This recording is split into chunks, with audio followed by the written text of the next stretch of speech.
Thank you. Can we call this meeting to order? I'd like to start just with a moment of silence commemorating the Armenian genocide, and then we'll get started.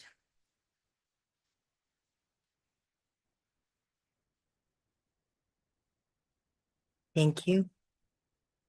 All right, the meeting is now called to order. And then as per AB 2249, for individuals to participate remotely due to emergency circumstances and just cause. Do we have any? Ms. Bo? Confirming that we don't have any commissioners joining under AB 2449. And before we move on to the next item, I'm going to do a quick roll call. Priya Batra. Here. Robert Byrd. Astrid Hager. Summer McBride. Here. Carol Sagala. Here. Julie Tarrin. Deanne Tilton Durfee. Jacqueline McCroskey. Here. Alejandra Albaran Moses. Here. Marcela Ramirez. Here. Quorum is present. I do have you. Thank you.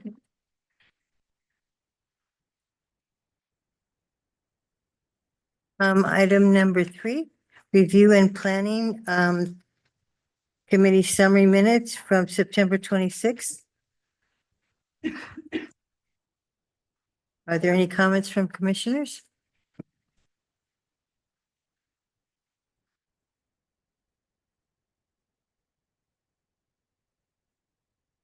Public comments, Ms. Bo? Confirming there are no public comments. We can mark this item as received and filed. Okay, item number 4 is a written only item to establish a strategic partnership from the Catalyst of California in the amount of $900,000 to support the development and implementation of the Equity Index for a period of 4 years through June 2029. Since this is written only and there are no presentations, are there any comments about the index? Ms. Bo, are there any comments? Confirming there are no public comments on this Oh. item. Jacqueline? Commissioner? I just have a question about the timing, sort of the timing of how we develop the index in relationship to program planning. Kind of, I'm assuming we'll be revisiting that as we go along, right? The specifics of the index as we think about more program specificity. Carla? And happy to respond to that. So the board will receive a full briefing on May 8th at the next full board meeting to give an overview of timing, purpose, and alignment. Thank you. Seeing that, let's move on to the next one. So on our last item on the agenda is a panel presentation, including first 5 staff from Health Systems Department and several guest speakers representing key systems partners that support early identification and intervention for young children. The presentation will begin by sharing the latest efforts in the broader ecosystem, including timely state and federal shifts that hold important implications for services and support for children. Lessons learned as well as important progress within health and community settings will be reviewed, and the presentation will be closed and acknowledge the opportunities for first 5 to align with our strategic plan. Great. Thank you, Madam Chair, and good afternoon, commissioners, members of the public and staff. My name is John Wagner. I'm with First 5 LA, and you thought we were going quickly through the agenda, but this is going to be a very important and meaty conversation. So good afternoon, and I will just be providing a few contextual remarks and then turning it over to the panel. I am joined by Tara Fisick, our director, and Ann Isbell, our program officer with the Health Systems Department. And they will be introducing our external partners. We're really thrilled that they're here with us today as well. And those introductions will be in a minute. Today's panel will focus on our work in early childhood development, specifically efforts on early identification and intervention. of delays in early childhood development. This chart, as the commissioners will note, has been one that we regularly bring back when we do updates and presentations on our work to ground ourselves in the strategic plan. And this is a kind of an overview or summary of our strategic plan with the mission, the vision, the goals, objectives, strategies, and tactics. What's relevant for the conversation today is the objective. As you know, we have 9 objectives, one of which is to increase access to early intervention services. And so we will be focused on some efforts, previous efforts that have addressed this. And with over a decade of investing in this area, we want to highlight and bring to the board what we've learned. And based on that learning, discuss where there's opportunity to enhance some of the work in early identification and intervention going forward. Also, on this slide, we want to acknowledge that our tactics are organized around 4 initiatives, and you see those in the far right column. Efforts to enhance early identification and developmental delays and interventions with the appropriate services are categorized under the Maternal and Child Wellbeing Initiative. This next slide is just a page taken from the document that we shared with our board back in the fall of 2025, the Vision to Action document. And this was foreshadowing and previewing with the board when we presented it at the time, the work that we thought we could be undertaking in 2025. So you'll see we're bringing that work back to you today here at Program and Planning Committee. Section 1 of this page focuses on birth equity and specifically connection of services and supports for Black moms and Black birthing families. Section 2, the paragraph at the bottom, is really more broadly addressing access and coordination to services and supports that through things like home visiting and other efforts, including age-appropriate developmental screenings. This will be our area of discussion for today's presentation. So for today, we're going to be focused on 3 general areas. We'll talk a little bit about the current landscape and opportunities both at the state and the federal level, impacting the prenatal to 5 population, specifically in the area of early identification and intervention. We'll move on to some learnings from First 5 LA's investments in home visiting and EII, which, as I mentioned, we've been doing for a number of years, with a focus on some of the latest phases of that investment, including Help Me Grow LA and our Pathways work, as well as lessons learned from recent evaluation, which is really exciting, done on our partnership with LA Care by Viva, one of the external partners that will be speaking. And then we'll finalize the presentation with a discussion on opportunities for us to continue this good work and building upon this good work moving forward. So with that, I will turn it over to Tara. All right. Well, hello, everyone. Thank you, John. Today, we are joined by a number of key partners working at the systems level that have been a part of our work in early identification and intervention for several years now. So thank you to all. Excited for this panel conversation and presentation today. First, joining me is my colleague, Ann Isbell, who is in our Health Systems Department. She has been a leader on our healthcare focused work.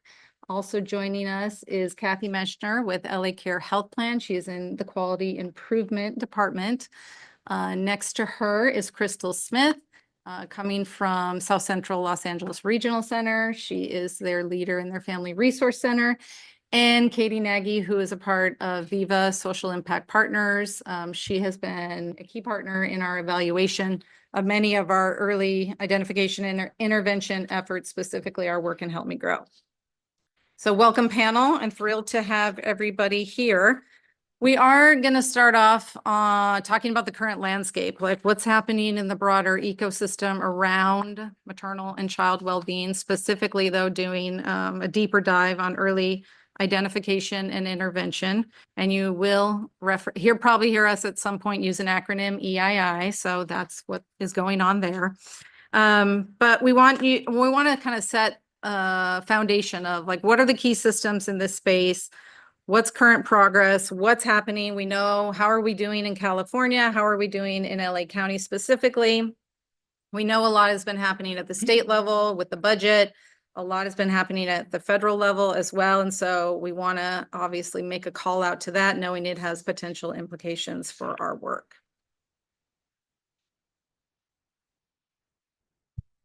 So first, to set the stage, how does John mention early identification and intervention is very much in our new strategic plan. So wanted to make sure we're all kind of holding and understanding to that. It is strategic plan objective 3.2. And it's kind of called out here, increase annual percent of children prenatal to age 5 in LA County with a developmental delay receiving early intervention services by the end of 2029. And the color coding is intentional because this objective has essentially two parts, right? It's not only that early identification, which often happens with a developmental screening, but then it's also ensuring the linkage to early intervention services. So they're both a critical part of what's happening in this space, and our work is focused on that. Another thing we want to call out is there is not an early identification and intervention system, right? This is a unconnected continuum, as you see here, of multiple systems. But we do see two key systems that are part of it and are major players, and we have prioritized in our work, and you can see by the members who are on our panel today, and that is healthcare and regional centers. So that has been a big focus of past work, current work, and likely future work. And so we'll continue to reinforce that throughout the presentation. And we certainly know from our learning, and John mentioned over a decade of efforts in place and Help Me Grow as that work is wrapping up over the next several months. We need to do this work through a multi-pronged approach, right? We really need to be looking at improved coordination, knowing the number of players in the space, access and quality, and ultimately, and you'll hear it called out throughout the presentations, a focus on reducing disparities because that is very much in place. And with that, I'm going to pass it to Anne, who's going to do that deeper dive into the landscape and talk about that a little more specifically. Thank you, Tara. For context, Medi-Cal, which is California's Medicaid program, covers more than half of all children under age 18, with the percentage rising to 78% for children birth up to age 5. And the medical home has a lot of touch points with new parents and caregivers, with there being 10 recommended well-child visits before the age 2. Most in Medi-Cal are enrolled in a managed care plan, or MCP, and managed care models vary by county. In Los Angeles, there are 3 MCPs after a recent procurement process led to new contracts in January 2024. These managed care plans are HealthNet, Kaiser Permanente, and LA Care Health Plan, and also their subplan partners, including Anthem Blue Cross, Blue Shield of California, Promise Health Plan, and Molina Healthcare. Over recent years, Medi-Cal has been experiencing a rapid growth through various reform efforts to improve access and quality. The Department of Healthcare Services, or DHCS, has updated its comprehensive quality strategy to include bold goals, several of which focus on improving utilization of children's preventive services and maternal health outcomes. In addition, DHCS developed the Medi-Cal strategy to support children and families that centers on comprehensive, family-centered preventive health care, solidifying coverage and promoting whole child health through various access and quality investments. One of these investments is California Advancing and Innovating Medi-Cal, or CalAIM, which is a 5-year initiative by DHCS that promotes broad delivery system, program, and payment reform across Medi-Cal. CalAIM focuses on a whole person-centered approach to improve health outcomes, reduce disparities, and streamline services through several components, including enhanced care management, community supports, population health management, and behavioral health. As part of CalAIM, there is a closed-loop referral requirement to support coordinating and referring plan members to available community resources, such as regional centers, and following up to ensure that services were accessed. This mandate will allow plans to coordinate and refer their members to available community resources and follow up to ensure services were accessed. The timeline for each plan to have their closed-loop referrals platform active is this coming July. We have repeatedly heard from community that a big barrier to care coordination is the lack of a closed-loop referral, in which the referring agency hears back about whether the family was able to actually access services. And this addresses that for health plans. DHCS intends that this will support reaching quality and equity goals to improve care for children, reducing disparities in children's and maternity care, and improving screening and follow-up rates. Indeed, this communication about health services and utilization is critical to ensuring that care coordination avoids care gaps and drives quality. And effective January 2024, DHCS contracts with managed care plans aim to better advance health equity, quality, access, accountability, and transparency. As part of these new contracts, plans are obligated to execute memorandums of understanding, or MOUs, with third-party entities, which does include First Fives, as part of building partnerships to aid care coordination and referrals. The MOUs outline the responsibilities and obligations of managed care plans to coordinate and facilitate provision of services to its members, including expectations regarding referrals, care coordination, quality improvement, and data sharing. Plans have been negotiating MOUs in 3 phases, with the final phase also approaching this July. This provides an opportunity for entities to formalize relationships with plans and are a starting point for discussion. And execution of MOUs don't rule out further collaborations. There are also other Medi-Cal updates not listed, such as behavioral health reforms that make it easier for children to receive services, and many new benefits such as dietetic care in which the child and parent can jointly be treated, which could support early identification and intervention efforts. In addition to these initiatives, managed care plans are contractually obligated to collect and report on a set of performance measures based on provision of healthcare services. This includes measures on children's health and maternal health, and some of these measures include standards that plans are obligated to meet. However, fewer than 1/3 of plans met state standards on children's health measures in 2023. When MCPs do not meet standards, they are at risk of corrective actions and/or sanctions. Indeed, the Department of Healthcare Services fined 25 plans due to low performance in 2023. And new to measurement year 2024 is a standard for developmental screening in the first 3 years of life. And when we look specifically at developmental screening rates, the state standard is set by a national benchmark, which is 35%. California's managed care plans historically do not rank high in doing developmental screenings, with the most recent state data showing we rank 44th in the nation, with only about 1/4 of young children being screened in their medical home, which is far below this national benchmark. And as you can see from this graph, Black or African American children have the lowest screening rates. Switching now from Medi-Cal to the regional center system, California has 21 regional centers across the state, which are nonprofit, community-based agencies contracted with the Department of Developmental Services that provide assessment, determine eligibility for services, and offer case management for individuals with developmental disabilities and their families. Early Start is our early intervention program for children up to age 3 under Part C of the Individuals with Disability Education Act. Regional centers in LA County provide services to about 5 to 7% of infants and toddlers through Early Start. Los Angeles is unique in that we have 7 regional centers, which are organized by health districts, and each center has their own processes. And when we break down expenditures for Early Start by race and ethnicity, we do notice some differences in that regional centers spend less per capita on Black infants and toddlers compared to other racial and ethnic groups.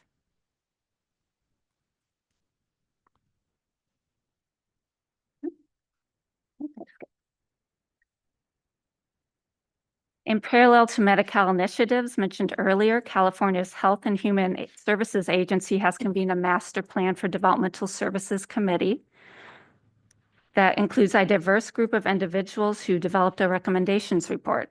This report submitted to the state on March 28th recognizes that California's developmental disability system is deeply connected to other health and humans and social services, and those connections need to be strengthened.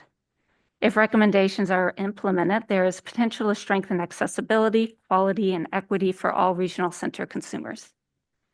Recommendations submitted address the following topics: systems serving people with intellectual and developmental disabilities are centered in equity.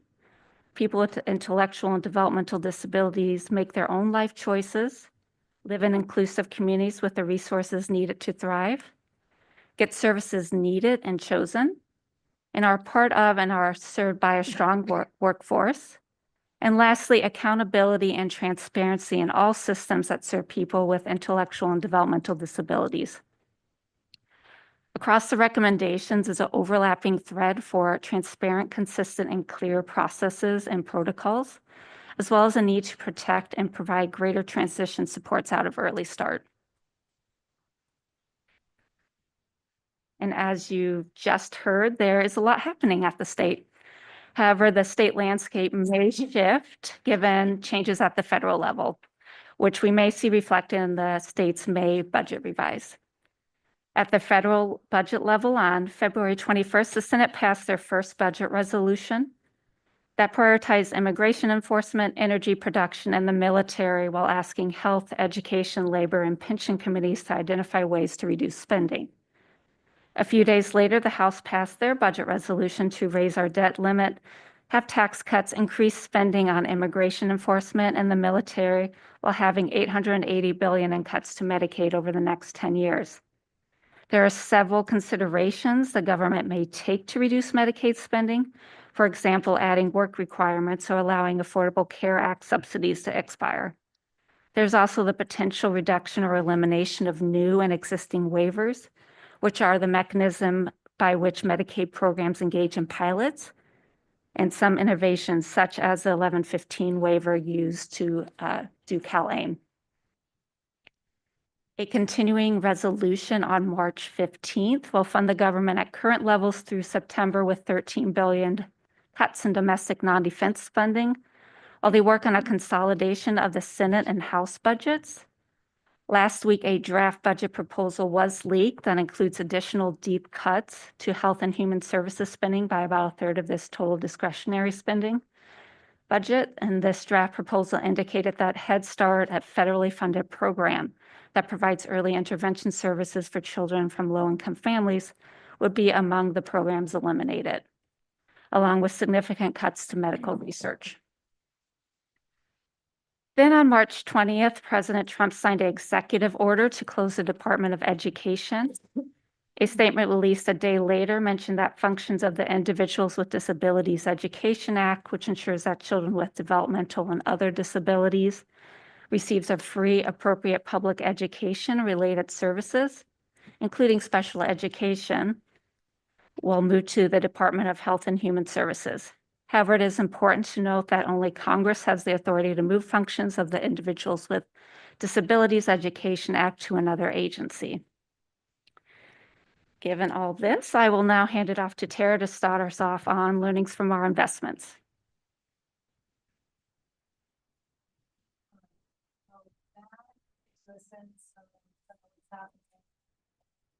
Ecosystem tied to healthcare and developmental services, and certainly as we wait to hear how funding and budget shifts impact us here in California and LA County, we will certainly keep everybody up to date, but we are kind of waiting for what that impact will include.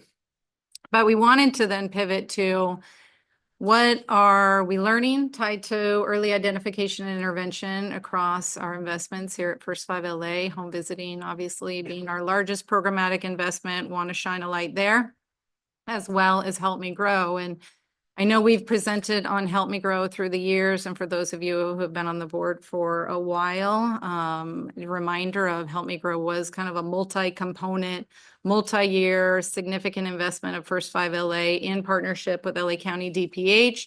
DPH continues to support, fund, and operate Help Me Grow, select components of it. So That direct funding of First 5 LA of that effort ended last year.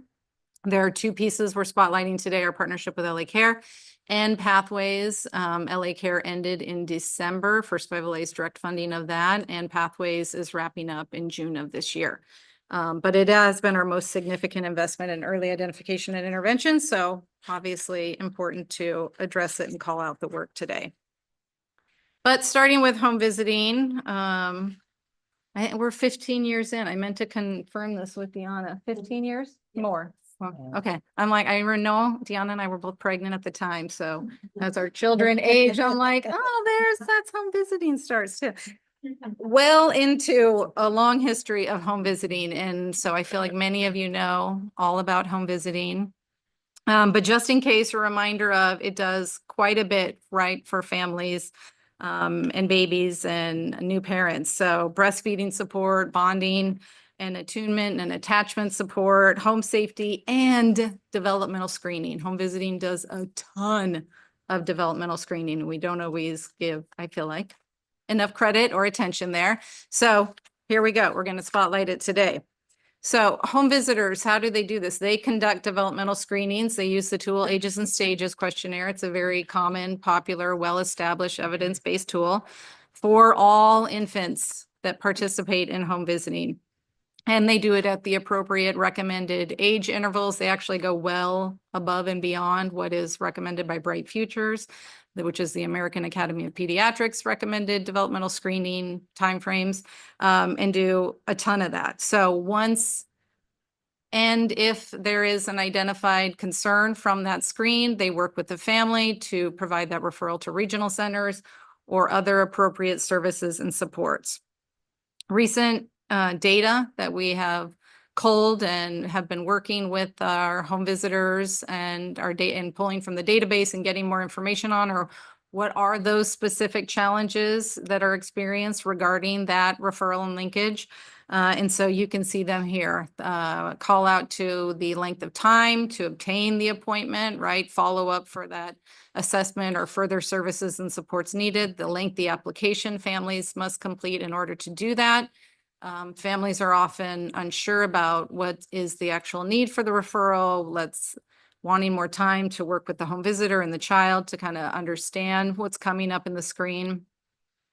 A lack of trust and familiarity was also called out with potential services and benefits, not maybe necessarily understanding, what is early intervention and what are the benefits of that for the child. And their continued development. And then, of course, access challenges. And there are a number of them noted here. Language, obviously, services and supports, and just the process being available in the language of the family, the preferred language of the family. Transportation, of course, and then availability of services that meet the needs of working parents. So those are a few to call out for home visiting. We're still kind of processing and unpacking and looking at what are these challenges. And you'll see we're going to come back to them later in the presentation when we talk about opportunities going forward for First 5 LA. So Anne now is going to dig into Help Me Grow and the two projects that we're going to spotlight soon.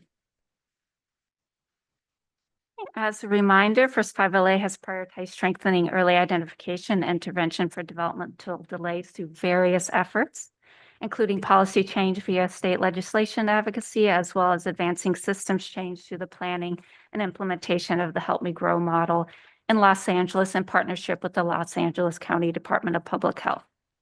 As Tara mentioned, previous board presentations have provided updates on our primary investment, Help Me Grow LA, including one just last year on overall learnings and shifts in the roles with the Department of Public Health, assuming responsibility for the majority of funding and continuation of the model in LA County. This fiscal year, we have continued to support Help Me Grow LA through our partnership with LA Care and Pathways Investments. And this section has been organized to begin with an overview on activities from the LA Care partnership. Then we will have a brief break before hearing about Help Me Grow LA Pathways with a spotlight on one of our grantees, and then hearing about overarching evaluation learnings.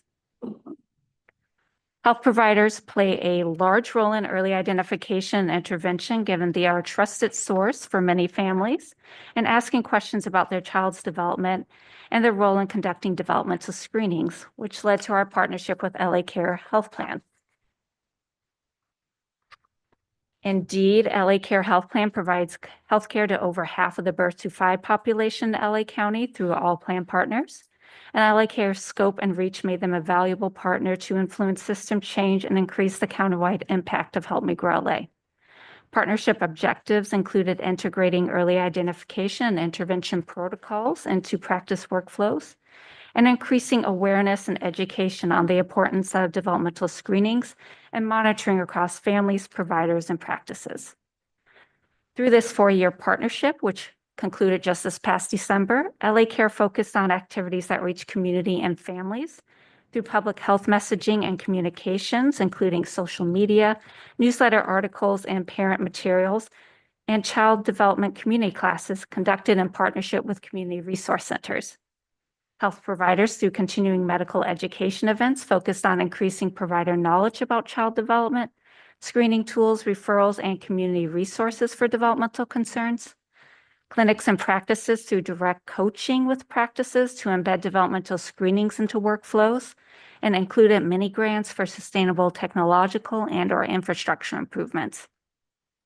All conducted through a managed care plan to increase the number of children accessing primary care appropriately, screened for developmental delays using validated tools, and strengthen referrals to appropriate supports. I will now hand it off to Kathy Meschner from LA Care to talk more about this unique partnership. Thank you very much, Anne. Okay, great. So thank you, everyone, for having me here today. It's a great pleasure to be here. So First Five and LA Care's goal was to engage high-volume, diverse pediatric practices in LA County and to evaluate strategies to help practices to increase the number of developmental screenings conducted, as well as referrals for intervention services needed. The partnership included 2 main areas: outreach and education activities, as well as practice pilot activities. So for our members and for the communities at large, we offered free early development childhood classes at our LA Care Blue Shield Promise Community Resource Centers. We also offered these same classes virtually, and both sets of classes were conducted in English and Spanish as requested by the registrants for the classes.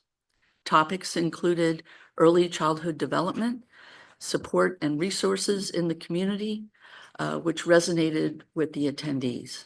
And as noted, we offered a total of 60 classes through June 24. To accompany the classes, we also prepared and distributed printed health education materials. This included 7 brochures and guides in 7 threshold languages. These materials were available also at our community resource centers on our walls of knowledge. And these materials included tools from both the Help Me Grow program as well as the CDC Learning the Signs, Act Early materials. In partnership with the LA County Department of Education, these tools were also expanded to an additional 5 languages. One of the key tools that we were able to share with during our early childhood development classes was the CDC's Milestone Tracker app. And again, all of these materials were available and continue to be at our walls of knowledge, where folks coming into the centers can review the materials on the wall, select what they like. We also have trained our staff there to be able to refer those who inquire, refer them to more resources in addition to the walls of knowledge. These materials were also shared with the pilot practices. We also had a communications program where articles, health education articles on developmental screening and their importance were included in our Be Well and Live Well quarterly newsletters. These are distributed to our members.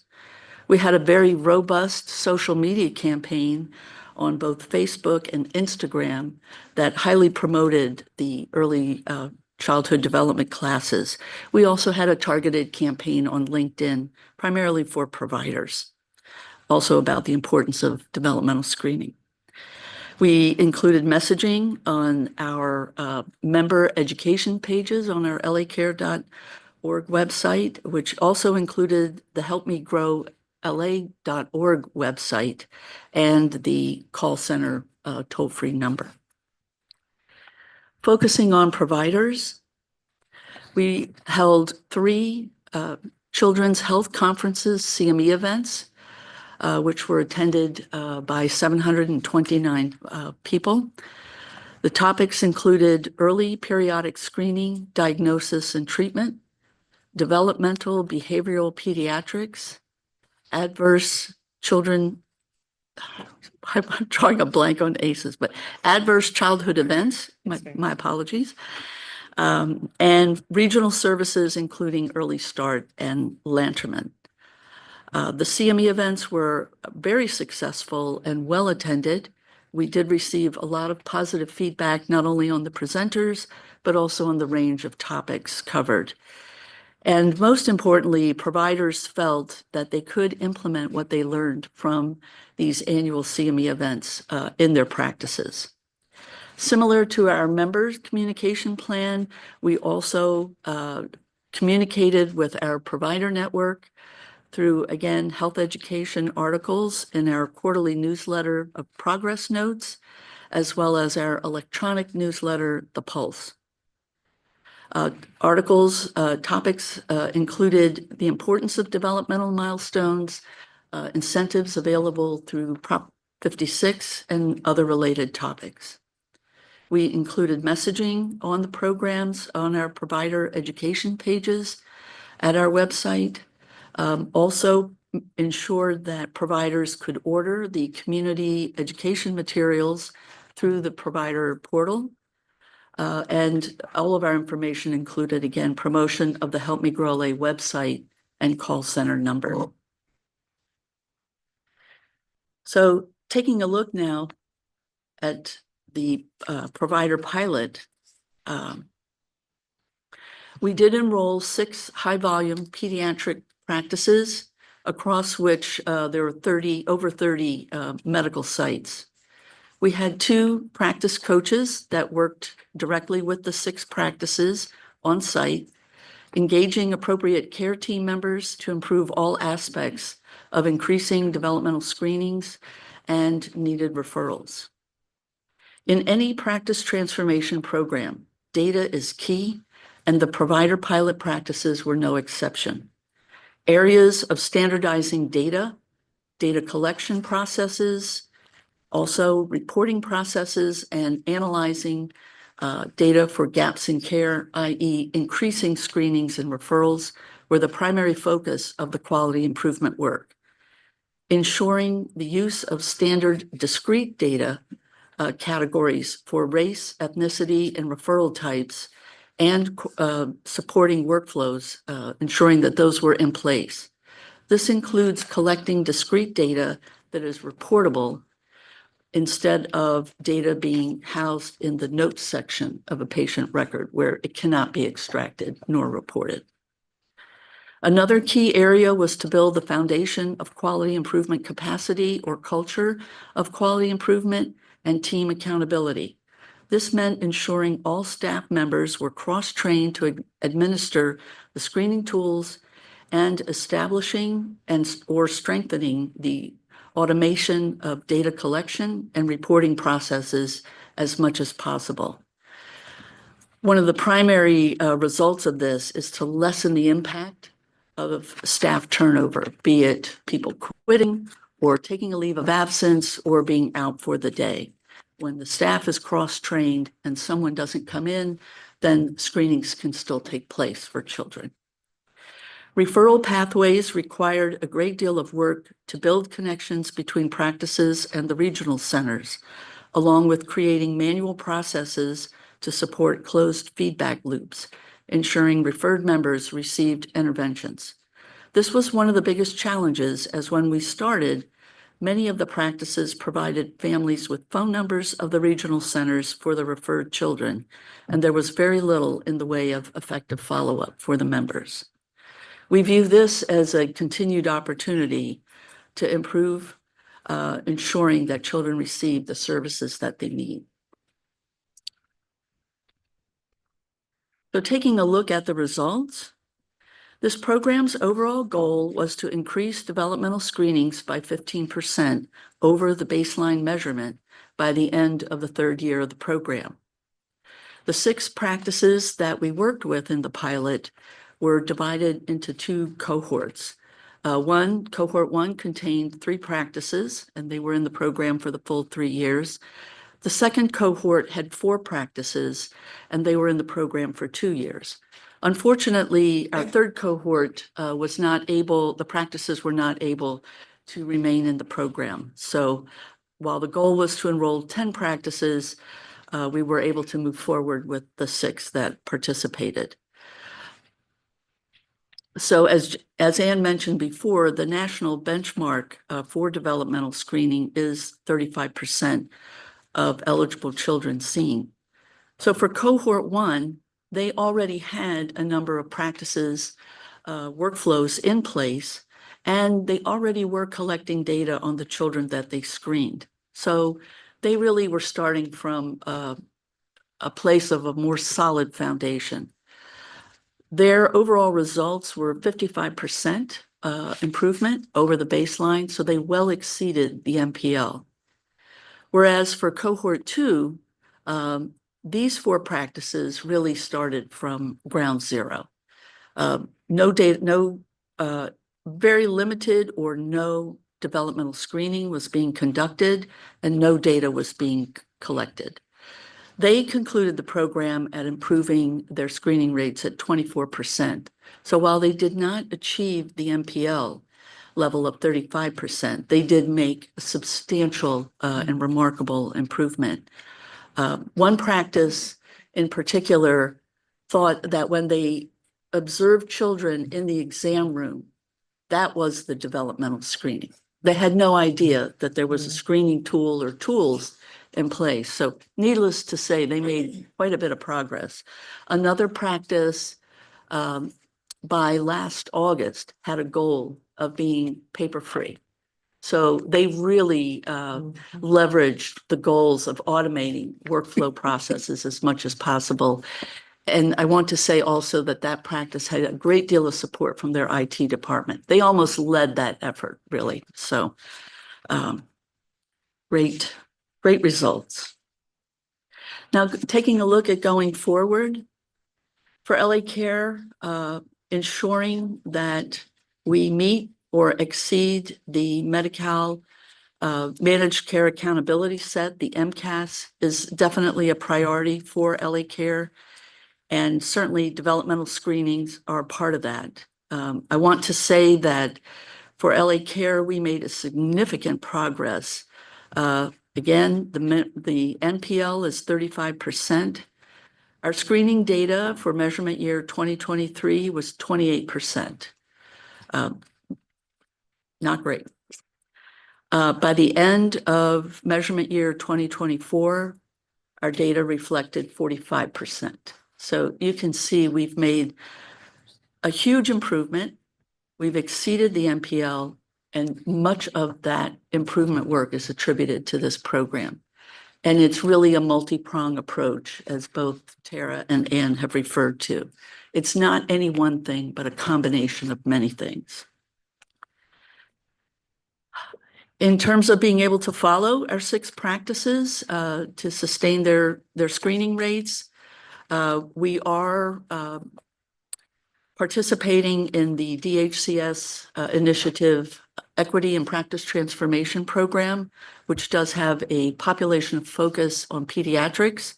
And 3 of the 6 practices that were in the pilot are also participating in the EPT program. There are a total of 12 practices that are focused on pediatrics, and we will certainly be leveraging our lessons learned from the Help Me Grow program to ensure these other practices can benefit as well. We will also ensure that the developmental screening measures are integrated into the set of measures that we're focused on for our pediatric members. This includes Well Child Visit 30, A+B, Childhood Immunization Series 10, blood lead screening, and other measures. These two measures, the blood lead screening as well as CIS-10, and of course with developmental screening, are an integral part of the Well Child Visit. So it's very much our goal to infuse the learnings of this program into all of the work that we do with the MCAS target for the pediatric measures. In terms of continuing the Children Health Conference, the Child Health Conferences, our next conference is scheduled for June 14th of this year, and I would refer you to our LA Care webpage for providers for more details on that event. We are also very interested to continue the early childhood development classes at the community resource centers. We are working on doing further research for a new vendor, as the one that we had contracted with does want to go in a different direction. They want to focus on more adults at this time. We're also working on a pilot program, which we lovingly refer to as Moonshot, to again improve our overall MCAS measures, and we'll certainly be incorporating again lessons learned from our partnership with Help Me Grow, as well as infusing those lessons in our other practice transformation programs, which also include the EPT program, as I mentioned earlier. So this was a wonderful partnership for us. We benefited very well in serving our members more effectively and more efficiently and more deeply understanding what providers' challenges are. So I really want to thank First 5 LA for all of the hard work that we've done together, but their leadership and their desire to help improve the lives of our youngest members. Thank you. And now, Thank you, Kathy. Yes, and we have come to our break. So I will hand it back to you, Madam Chair, to instruct us on that. Thank you so much. Sorry, thank you so much. It was very informative. Would you like to take questions before or after the break? I think, well, we can take them now. I think that would make more Okay. sense because then we have two more presenters and we can open it up to questions for the latter part. All Yeah, right. that sounds good. Are there any questions? Carol. Number one, I would like to aspire that 100% of all children are screened. We have that same I think aspiration.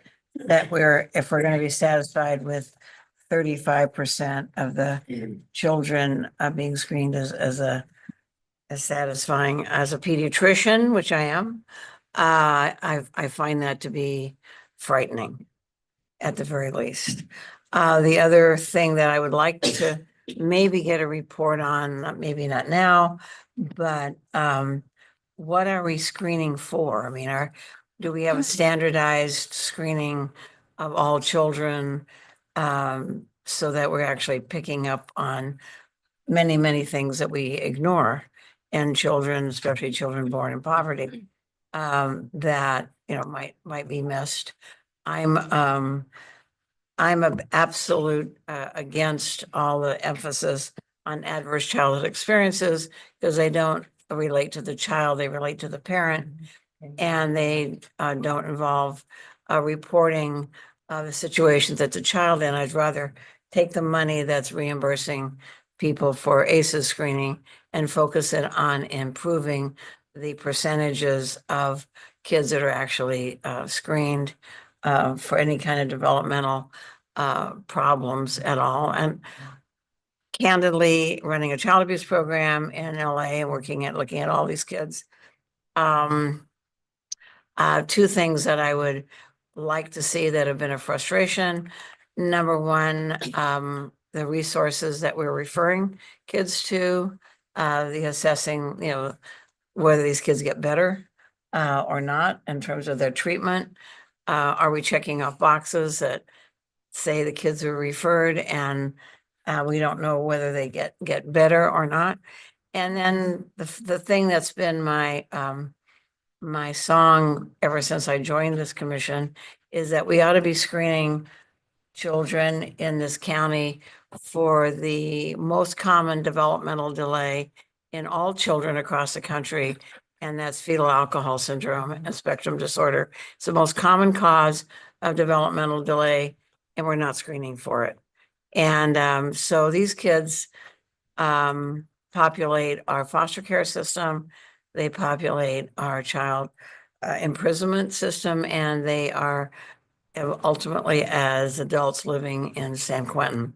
So it feels to me like that should be something as First Five should be proposing, and all of us that are working with regional centers or working with delivering healthcare to children in this county should be paying attention to.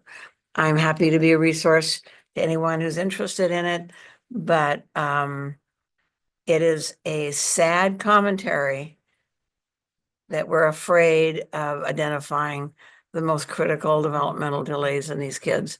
And it's a sad commentary, not on the people on this panel, but on where we put our emphasis, that we're satisfied with, even if we had a 50% screening rate, we'd be happy. So thank you very much. All of that, what goes on. I appreciate the fact that we're even talking about it. That's a step forward, but it's very, very difficult for me to celebrate a 35 to 50% rate of screening kids. Thank you. Thank you. Anyone else? Right. Yes, go ahead. Commissioner? First, I want to thank you for this presentation and thank you for aligning it to the strategic plan based on the feedback I think that was just recently given to call that out. What you shared, Kathy, in the last portion about some of the practitioners not doing the screening because they thought it was just part of the, I guess, like, are you saying like a well child visit? Like what they observe in that time is what they deemed sufficient to identify developmental delays. And so that made me wonder, what other reasons are there for why children are not being evaluated early? I would have never guessed that. I guess I assume that practitioners know what to look for. Clearly, some of them don't. I imagine there may be some reasons on the family side, because once a child is identified, there is a stigma. And once the child reaches school age, families know I'm going to have to now advocate for my child more than I'm able to if they come into school with a designation or identified as having a developmental delay, and the limited services that are available and IEPs that have to be drafted in minutes that are often not met. So do we know the main reasons children are don't have that early identification? We can all chime in too. It's not all on you, Kathy. Okay. There's a lot of reasons. There are a lot of reasons. From a provider perspective, and I believe this is based on First Five LA's research, those physicians that are pediatricians tend to be more aware of the need for screening than more general family physicians. They may see more in their own observations or be more attuned to seeing possible delays in children. So see, the incidence of screening is higher with pediatricians versus more general family physicians. And hence, I think that was why the idea of the EII program was so important, to educate providers. This is important no matter what your specialty. I think also another area that we saw a tremendous amount of positive feedback on was the early childhood development classes that we had at our resource center, and then also virtually, where parents were learning, and we had this feedback at a very high rate. They felt that they understood the need for the screenings, but they also felt more confident in advocating for their child with their doctor. And if there's any one success, in my opinion, that's come out of this program, I would point to that parents have learned, hey, I can stand up for my kid. Because, many people are intimidated by their physicians for whatever reason, or assume the physician knows more than perhaps what they see on a day-to-day basis. There may also be cultural reasons for the family, not wanting to have any type of stigma associated with their child. So another area that we saw, if I had to point to any one thing to do to help physicians, is to embed the screening tool into the electronic medical record software. Cut that manual task right down, reduce the number of steps to be able to conduct the screening, collect the data, and then be able to analyze it and see what does the child need. So that was one thing that First Five was very strong about, offering small grants to the participating practices. Because we did not have the full 10 complement of practices participating, we were able to take the allocated money for those practices and redirect it back into the practices. They were able to, most of them were able to, they didn't already have an EHR, they were able to get those tools embedded in the EHR. And then I should say, subscribe for an online version of the screening tool and then have that data set up to go directly into their EHR. That saves a huge step for physicians. See, And then one, making yeah, sure- I'm one of the things as a physician, okay? Number one, it's what you're compensated for oftentimes in the community. So if we're paying somebody to do adverse childhood experience screening, I would much rather have that shifted over to doing developmental screenings and getting paid for doing that as part of your, although we're assuming that any good conscientious doctor would be doing that. It's not happening, obviously. So that would happen. The other thing that I think would be really a cool thing to do, the best gauge of your child's development is a parent. Because they see them all day long usually, and they can see where and they need education, and education in that that often comes from the physician seeing the child and doing the early childhood. So I like to see more materials in multi-languages that are given not as the whole bunch and then they'll get lost in the junk drawer as you come in the back door to the house, but as a actual given to them at the age and say, I want you to learn this and watch for this. And it's a mandate from the doctors. A lot of it's education, but boy, if you paid them to do developmentals, they'd all do them. Okay, Commissioner Bird. So you may not be able to answer this, but I'm just going to throw it out there. I'd like that there were quality improvement measures put into place for this. I'm wondering if there's performance indicators for physicians that are working with this population that X%, like with the goal of 100% should have the developmental screeners, right? If they're seeing these children in their offices for regular care visits, is there the expectation that they have these screenings? One of the practices that joined early in our program was very supportive of what the program was about, really wanted to be able to increase substantially their screenings. But one of the physician's questions was, but then once we identify the children that need services, where do they go? Right. There is a long wait.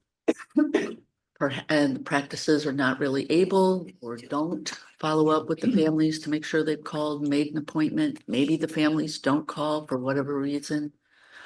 We know that there are different intake processes at each of the regional centers. So really what we tried to do, knowing that this is a bigger challenge, really, we tried to, for each of the practices, help them to establish a stronger relationship with each of the regional centers that they dealt with primarily. So they would create a list of, the practice would create a list. Whom did they refer that month to South Central, for example? So we were able to create a connection with the practice. They have a contact person. They can follow up and say, we referred 5 children. Can you tell us if these kids even got appointments? So it is a two-way street. I think it's a bigger challenge. And there's a lot of kids out there that need services, right? Commissioner Bradshaw? Yeah, thank you. So coming from my managed care plan days to your question of like, why isn't it happening? I think there's also, it's like supposed to happen at like, now you're testing me, 9, 18, 30 months, age and stages, right? So that's like 3 well child visits. And I think we struggle to even get families to come in for those, period. And then you miss out on vaccines. Like I imagine there's a lot of early childhood wellness measures that are hard for folks to catch up on.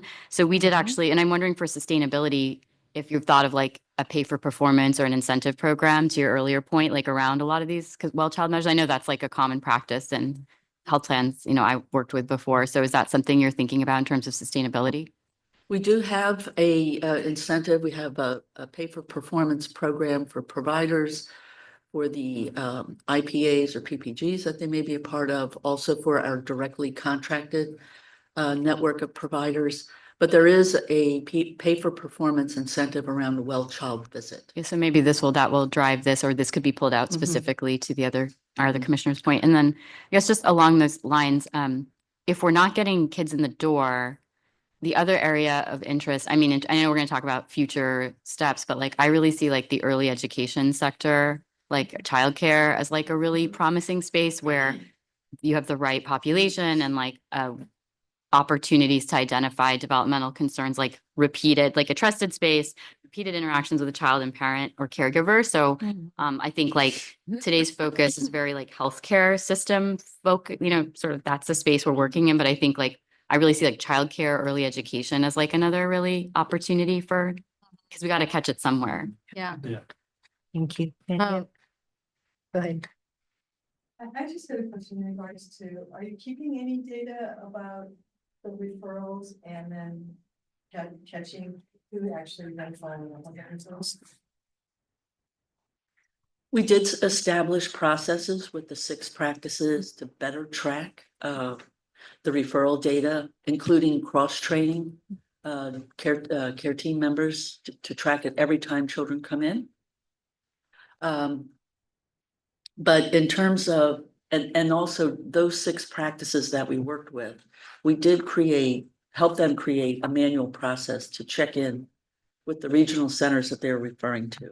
So really, it was really only those 6 practices that have started to establish closed loop feedback, sorry. Okay, thanks. Commissioner Moses? Yeah, thank you so much for your presentation. This might be a long response / comment / I'm not sure, but so for those who don't know, I did early intervention for 10 years. Worked predominantly with Spanish-speaking families, obviously a fair amount of English-speaking families, and I would hear consistent stories about their experiences. You talk to your pediatrician, oh, that's, they're not listening. Oh, they already know. They told us it's fine.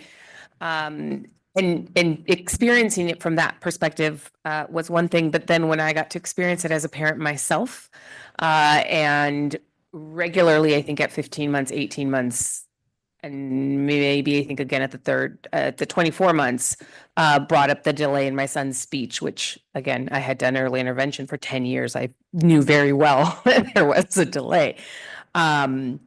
But I also felt very competent in addressing it a lot myself, which should not be my sole responsibility.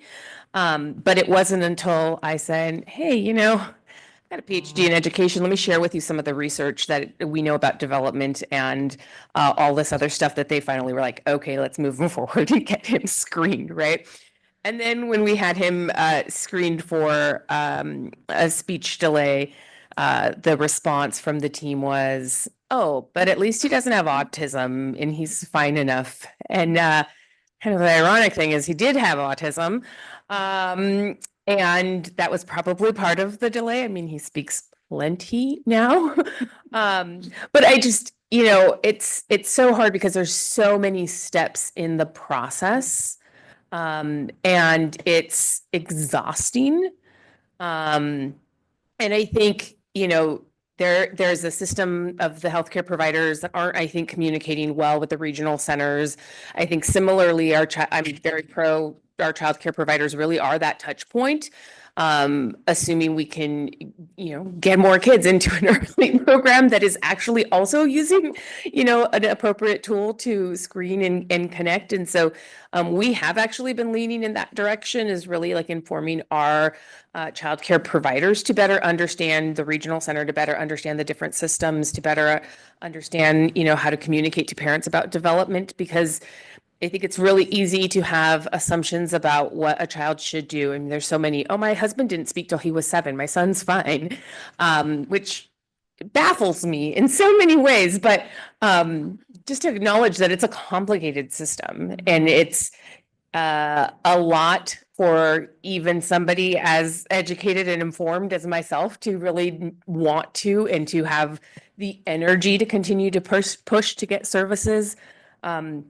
And even when he was eventually diagnosed with autism, the first doctor we spoke to, actually through our insurance, through our network, said he makes eye contact and he can pretend play. So I don't think he has autism. And it wasn't until we went to the regional center that they were like, oh yeah, let's capture all of these nuances of these quirks that your son, who sang Ghostbusters 15,000 times during the 1-hour assessment, really actually like caught up to the uniqueness of that diagnosis. And so I don't really have I'm not saying anything specific other than to acknowledge how complicated it is and how cumbersome all of the different parts are, and then to add them up and to have the expectation that everyone is going to know about the different parts and the different systems and the different everything is a lot. And we haven't even touched on the school district in that transfer, right? But just to acknowledge that I appreciate this work. Commissioner Ramirez. Thank you. And thank you for your presentation. I do want to share that some of this work does happen in Head Start and early learning and in all of our programs, which makes your point about the future of Head Start even more daunting, because a lot of the programs that are providing services for children right now are under threat of not being funded. And I just wanted to make sure I underscored that point. Yeah, absolutely. I would like to thank you again for coming. I know you're going to stay, but it also, I'm not asking you to leave. Really quick, a few closing comments. Are you trying to move us to break? Okay. Yes, early Head Start and Head Start are like home visiting. It's a core component of the model. There's developmental screening embedded as part of those. So appreciate calling that out. And that's very much in our early learning, early care and education space. Oftentimes, like the common reasons we hear, and they all came up, I think, across all of us, of why children aren't screened or that early identification isn't happening, very young, is very much time and money. I don't have enough time at the Wild Child visit to do it. And we all have experienced, or a lot of us have experienced it. It's true. It's not structured in that way. I'm not paid for it.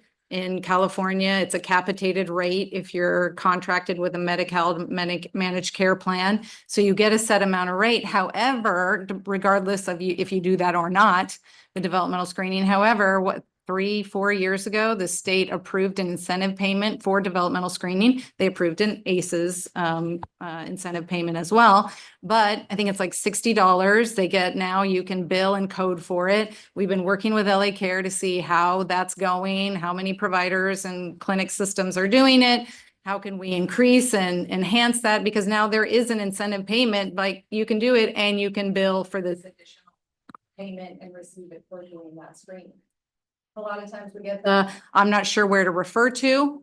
I don't have a network and established kind of referral pathways developed. So I'm worried to do the screening, identify something, and then how do I, support the family and connect the family to the right services and support. And finally, as Kathy started us with, the medical field uses the term surveillance, not the best word, but at the well child visit, right, they're monitoring, they're looking, although we already heard, I don't have enough time, but yes, they're supposed to be looking for, markers of development. Are they making developmental progress? And it's happening in that space. But as we know, the tool is important, and to have that guide and support the conversation with the family is necessary. It can't happen just in that kind of surveillance. Let's monitor what I see show up in that 10-minute engagement is happening. And so I'll also say, comment you made, Commissioner Hager, about the tool. It is parent filled out. The ages and stages is completed yeah. by the parent. So it's that parent perspective. They're kind of understanding home visitors do it with the parent if that support is needed. It's available in multiple languages as part of Help Me Grow. We helped expand the number of languages that it was available in. So we're getting there. We're trying to address kind of all of these barriers and challenges that we continue to hear over the years. And we'll get into that more when we talk about pathways, about the referral and the coordination between early intervention and community-based organizations and increasing access to regional centers. So a lot of great conversation. And last thing I'll say, provocative to think about while you're on the break, early care and education. Yes, absolutely. And we've thought about in Spaces and Help Me Grow, how do we focus more on that particular system, knowing we were so heavily focused on healthcare. The whole point of early identification, the early is we want to get before 3. Because you mentioned 3, a major shift happens at 3. Kids go from regional center, they transition to K-12, and then there's a whole nother system and a process and a transition for that. We really want that early intervention to be happening before 3. So we focused heavily on healthcare because you saw in Ann's slide, they have so many touch points with the healthcare system in that 0 to 3 space. Early care and education, not as much. And there isn't a more formal structured system, mostly serving the under 3, right? We know from all of our other conversations here, it's largely family, friends, and neighbors care, and it's harder to access those providers to do the kind of work we're doing. But yes, we know it and we're aware of it and trying to figure it out too. Final That's point, it. yes. Oh, one more. Go ahead. I appreciate the final thoughts on that. And having had my own similar experience, I do know in working with NICU families, that's like a whole other world, Yes. but it's definitely connected. And what I've heard from and what I experienced myself is you have these assessments early on, you get that early assessment and screening because of having a NICU child. My child was in the NICU for about a month, and he was assessed for several months after. And when Westside Regional Center said he's fine, we don't see any developmental delays. It wasn't until he turned 3 that we realized like he had a speech delay and ended up in speech therapy for like 6 years once he was in school. So there is sometimes that drop off, but then there's also a struggle on the flip side with NICU families who know that like often like the Bailey scales, it identifies things, but it doesn't identify I work with a lot of NICU families, and, you know, for a child who was in the NICU for a year and had a trach and a G-tube, was nonverbal until, you know, she was about 3.5. And once she turned 4, started to like say some words, but in that meantime, she learned to walk up and down stairs and taste food. And so sometimes what is showing progress is not measured on the Bailey scale. And so that makes families feel like we're not going anywhere. My child is stuck and not progressing because they're looking for something very specific. So I think it takes a whole mindset shift on how to support children who are identified early, but are still making progress and changing the experience, because parents, I think, sometimes resist the early screening because they know if you find something, I'm now walking through this door where my child is going to have some kind of diagnosis that it's going to be on them for the rest of their lives. And it's going to make things way harder. We have to somehow change the experience they have once they walk through that door in order to encourage that early screening participation. Commissioner? Me too. I'm gonna wait. All right. All right, let's take a break, 5 minutes. Okay. We can go all day. All day. So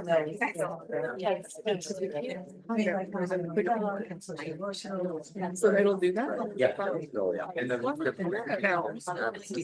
I don't know. That's a very good question. That's new.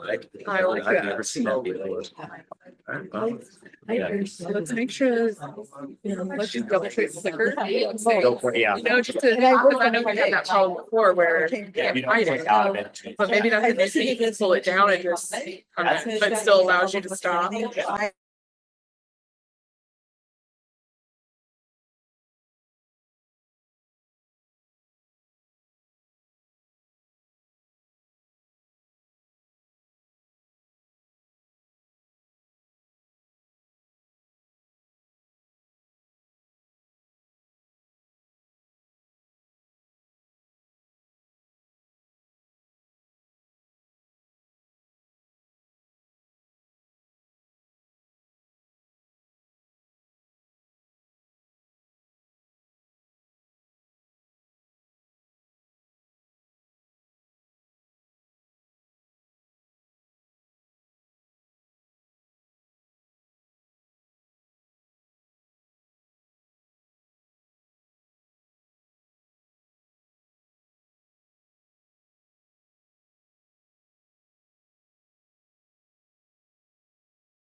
Sarah?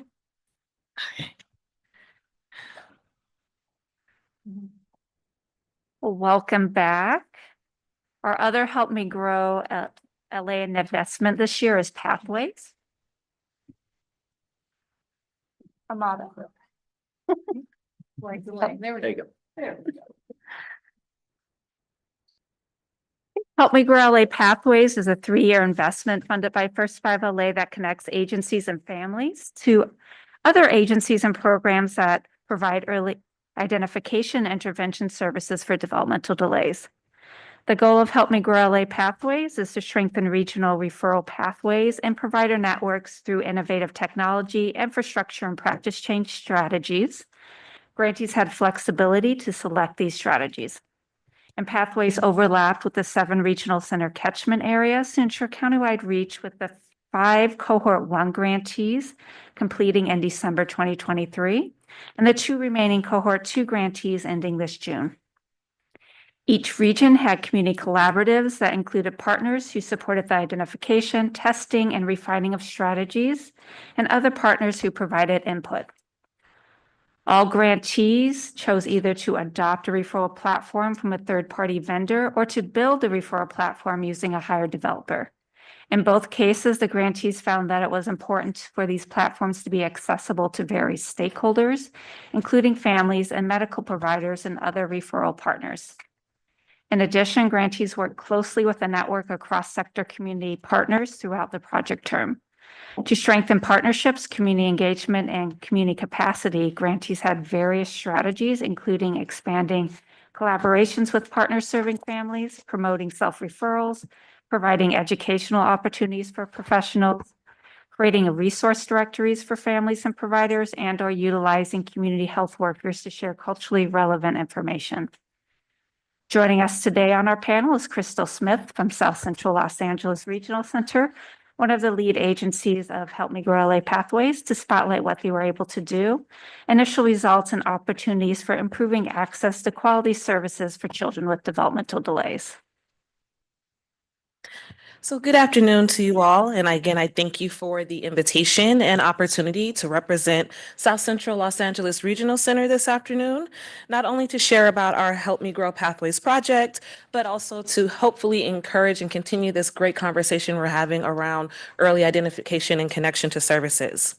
So South Central Los Angeles Regional Center, also referred to as SLARC, again, is one of 7 of the LA County Regional Centers serving all of South Los Angeles and portions of our Southeast Los Angeles communities, referred to as Service Planning Area 6 and 7. Again, as mentioned earlier, regional centers implement the early intervention program, referred to as Early Start, which is for children birth to 3, as well as providing lifelong services for individuals over the age of 3 who have been diagnosed with a developmental disability. In addition to that, regional centers also implement a fairly new program, which is the Provisional Eligibility Program, which is for children ages 3 to 5. Now, as one of the United agencies for LA County, which was Wave 1, SLARC's primary goal for the Pathways project was to enhance the referral process into our intake system to reduce those common barriers, as we've recently heard in this conversation, that families are facing when connecting with the regional center, not only for assessment, but also for services. The development of this online intake portal was to be designed in both English and Spanish, and the idea is to increase the access to community and service providers, streamlining the information sharing process for SLARC specifically for our intake departments, and providing a seamless transition of information into our internal charting system, which would reduce the workload impact for our intake departments, which process referrals at that point in time by hand, using via either paperwork for a paper form or via phone calls and walk-ins. Now, when we took on this project to develop this portal, it was really important to have real life experience stakeholder input. So we had a diverse community work group, which included key regional center staff, our intake units, our technical units because the IT or our help desk department had to help with the infrastructure and the communication into our charting system. Our Family Resource Center staff, because we have years of experience with helping parents and professionals navigating the doorway into our services via intake, and other various professionals who have that direct experience with supporting families with getting connected. Now, this work group worked collaboratively through all phases of our development of this portal in hopes to produce a product that would improve, again, the experience of families and service providers when engaging with SLARC as a regional center system. Now, the portal was designed for ease of use and includes logic-based pathways to ensure that specific information was provided to complete submission. When we look at barriers that families face, some of that is the lack of information provided, which could essentially pause the referral, preventing it from moving forward. It also includes the confirmation of age and the residence to ensure that the correct regional center is selected and the appropriate program was being applied for. And this is essential because, as we've covered, LA County is served by 7 regional centers, and it really comes down to where the family resides. And there are some of those zip codes that are shared, and that in itself can delay getting connected when a family is being ping-pong between which regional center do I belong to. In addition to that, depending upon the age of the child and the closeness and proximity of that 3rd birthday would determine whether or not they're actually applying for the early intervention program or a consideration for Lanterman services, which is over the age of 3. And if we're familiar with the regional center system, the eligibility for early start services looks very differently for the Lanterman program. We're talking about developmental delay and or possibility or high risk versus clear indicators of indication of a developmental disability. Okay, and that can really make the difference of the success and the experience for the family navigating. We also made sure that the portal was informative, because what we also hear is the lack of what the experience of the intake process will be, the timelines, which again vary between the programs, and even who to follow up with should they have questions, concerns, or following up on the contact, right? Because that was also a huge barrier. When our intake departments are largely primarily working with phone calls and walk-ins, we have a very limited amount of staff managing the intake, and that's the experience across the 21 regional centers.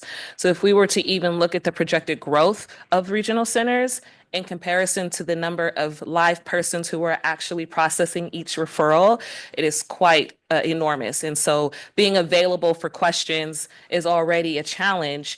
And even just calling your main number of a regional center can lead you into many different departments and or staff, and most times probably not intake, right? So it was really important for the portal to provide information on the timeline according to the program that they were applying for, as well as educating families and professionals on the experience to be expected. So there's a pathway, if you will, of the timeline process to get from the point of referring to the actual result and what the appointment process would look like. And then lastly, the portal provides direct contact information for the specific intake unit so that should they have additional questions, there's a phone number and an email system that families and professionals could also communicate back in. One of the common things we continue to hear, and even in the development of this portal with our stakeholder work group, was the request to have this two-way information system so that parents and professionals could check back in on the status of those referrals, or even have that confirmation of report out of if the family was connected and was the child found eligible. Unfortunately, because we are talking about independent systems and the ability to communicate, the requirement to communicate, which isn't always there, that's a pretty large ask for a statewide system at this point in time. But as earlier it was noted that there is a master plan that includes the Department of Developmental Services. It's really under the Health and Human Services umbrella. And the goal with the continued work on creating a more standardized system and process is to hopefully also identify a standard way of communication so that they can improve some of that information sharing on the back end when we're trying to follow up.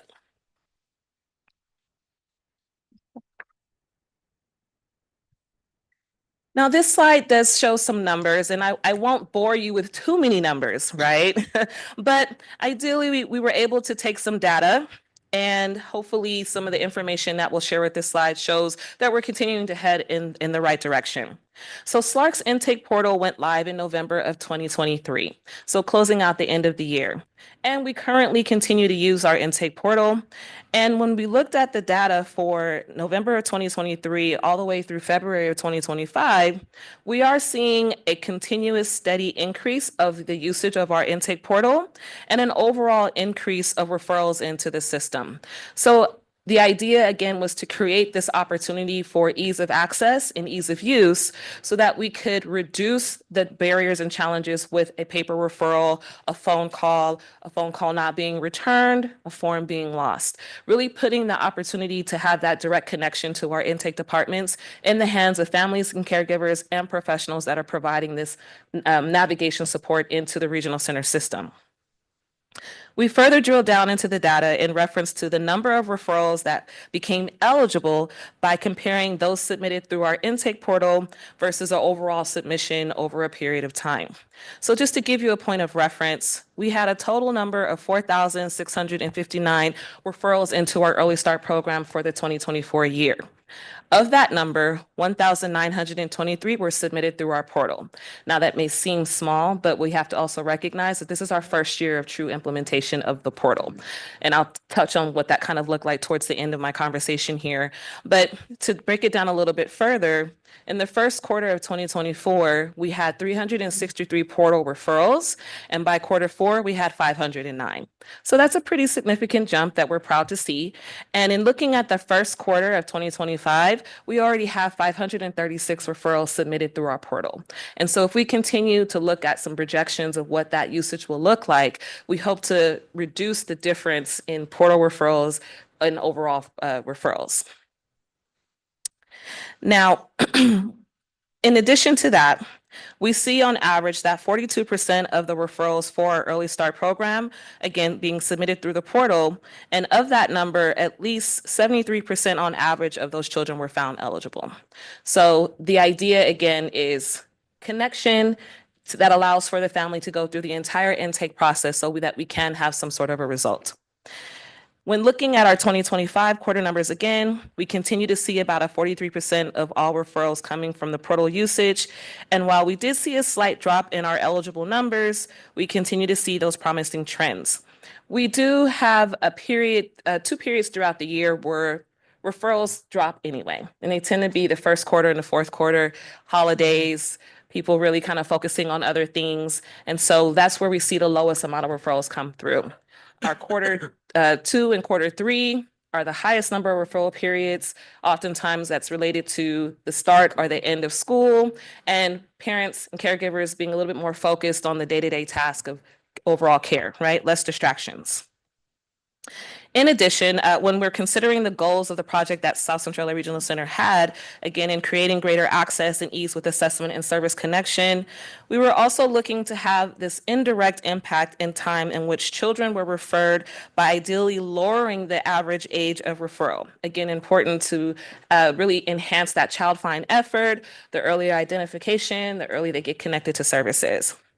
Now, what we realized in implementation is that while we clearly see an increase in visibility and use of our intake portal, which in turn shows greater access into our intake system, it had no real bearing on the quality of the referral, nor the outcome of the referral. And the reason we know that is because as families are getting information from various resources, whether they're doing their own research, guided from other family members or friends, or connecting to professionals, the idea is to get them through. And of course, the regional centers have their own assessments that they're utilizing to determine eligibility and other medical factors that likely, again, will allow them eligibility into the early intervention program. The end result is still on the regional center to do the formal assessment, identify the level of delay in either of those developmental domains, and that essentially will determine that eligibility or not. The good thing is we also know that DDS lowered the percentage of delay necessary in one or more domains. And so we do have, on average, a lot more children being found eligible for early intervention services than we have in years past. It's now at 25%. So the number of children not found eligible is a lot less this year and previous years than in years past. We also see that other modes of the application submission are still being heavily used, which is again that paper form, that phone call, and our walk-in. And we continue to have to, of course, accept those because we don't want to limit access. We don't want to force individuals to only use the portal. The ongoing benefit, however, is that professionals in the early childhood education field continue to submit with and on behalf of child and family, which again minimizes that connection time and helps to reduce those barriers to entry, which again is key for parents and caregivers. And it shows that they have greater access and ease of use of that online application. So while we continue to move the needle in use of our intake portal by families and professionals, utilizing ongoing education, community education for professionals and families, it's really ingrained in the work that we do, not only in the regional center, but I want to bring in another important element, and I might be wearing my special hat here, of family resource centers. They are the early start family resource centers that are funded through Part C dollars, that are the parent education and connection arm of this regional center system. And family resource centers have a key pivotal point and impact on parents understanding child development, understanding reasons for concerns and or developmental delay, and better understanding systems of care so that they have more success in navigating not only this early intervention world, but that very important part of that transition into school district services and life after the third birthday. So to recap, the impacts of this project on SLARC, recap the impact of the project. Although the portal did not reduce the age at which children are referred, it has been effective improving overall access for families and providers serving children birth to 3 and beyond, while simultaneously reducing the administrative workload per referral for the intake staff, which is key because the more that those intake workers can touch those independent individual referrals, the more families are going to be able to get connected and hopefully move through the entire intake process. It has made the process of service agencies supporting families much easier as well. The other key thing is when we talk about barriers is ongoing connection.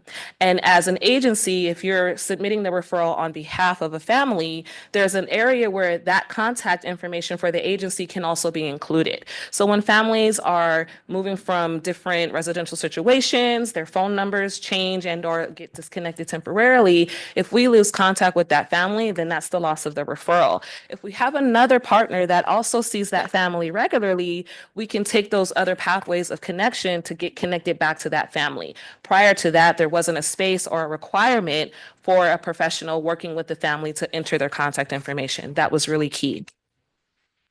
In addition, it's also worth mentioning that SLARC's new intake portal enhances the user's experience across the age range, because what we've also heard is there are periods of gaps where they drop off, which is why we're so happy to have that provisional eligibility program. But what happens when the 2.5, almost 3-year-old is not found eligible, but 3, 4, 5, we understand that, hey, we might have missed something or something else has come to fruition. So the opportunity to continue to connect into the regional center was key, and not just with that birth to 3 age, for the lifespan.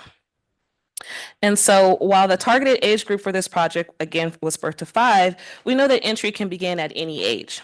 It's clear the importance of early identification and the value of early connection, and we continue to recognize that many individuals will engage with our system at an older age. Now, this project affords all that engage with SLARC to have an enhanced experience where their journey begins, which is another noteworthy benefit from the HMG Pathways project.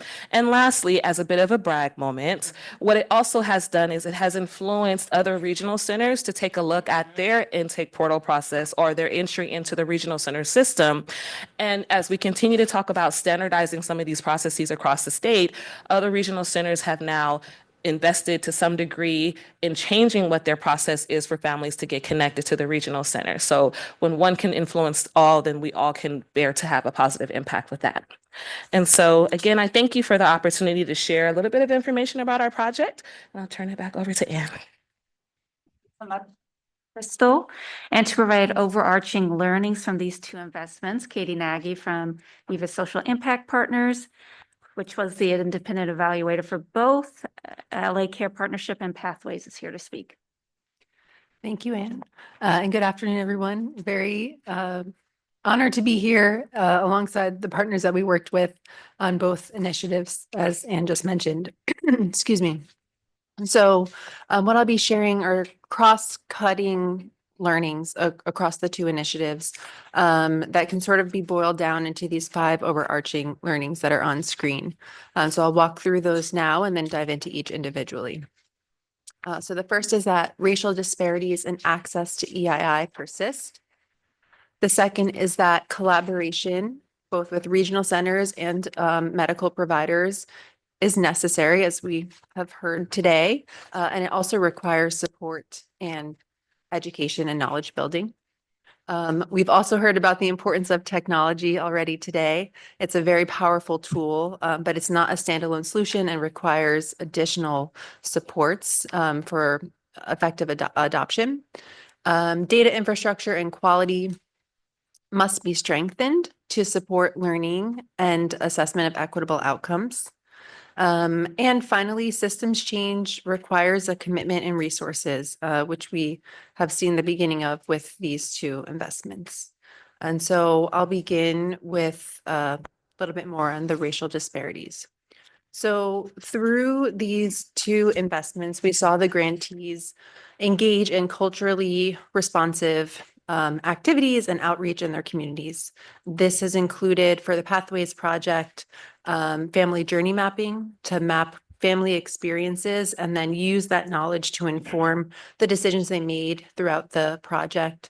We heard from Crystal about how SCLARC and other grantees partnered with community members in the development of their different technology, their referral portals, or intake portals to ensure that the final product is accessible and useful to those communities. We also know that multiple grantees for the, excuse me, for the Pathways Project partnered with Promotoras to share culturally appropriate information regarding EII. For the LA Care Initiative, Tara mentioned this earlier, and we also heard a comment about barriers in accessing developmental screenings because of different languages. And so LA Care, through this initiative, was able to partner with Brooks Publishing to translate the ASQ3 developmental screening tool into 8 different languages, which, as I understand it, was not a simple process and required quite an effort in building that partnership.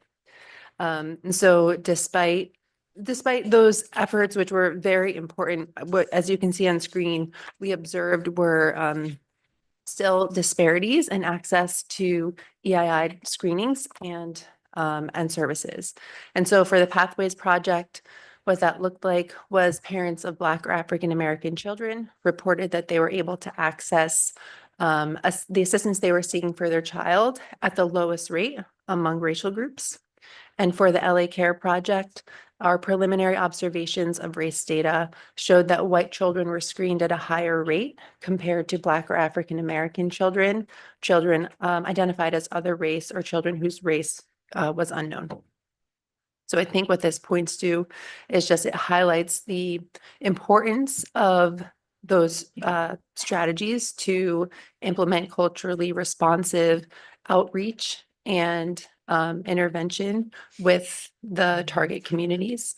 And I also want to highlight that I will get to this a bit later, but this information, this data is coming at the very end of a investment that I think will take some time to see the ultimate impact. And so I think what we need is a bit more time to see how this type of work in the community, as it happened over the past couple of years and will continue through the work of these grantees, might continue to show a change in outcomes in those communities.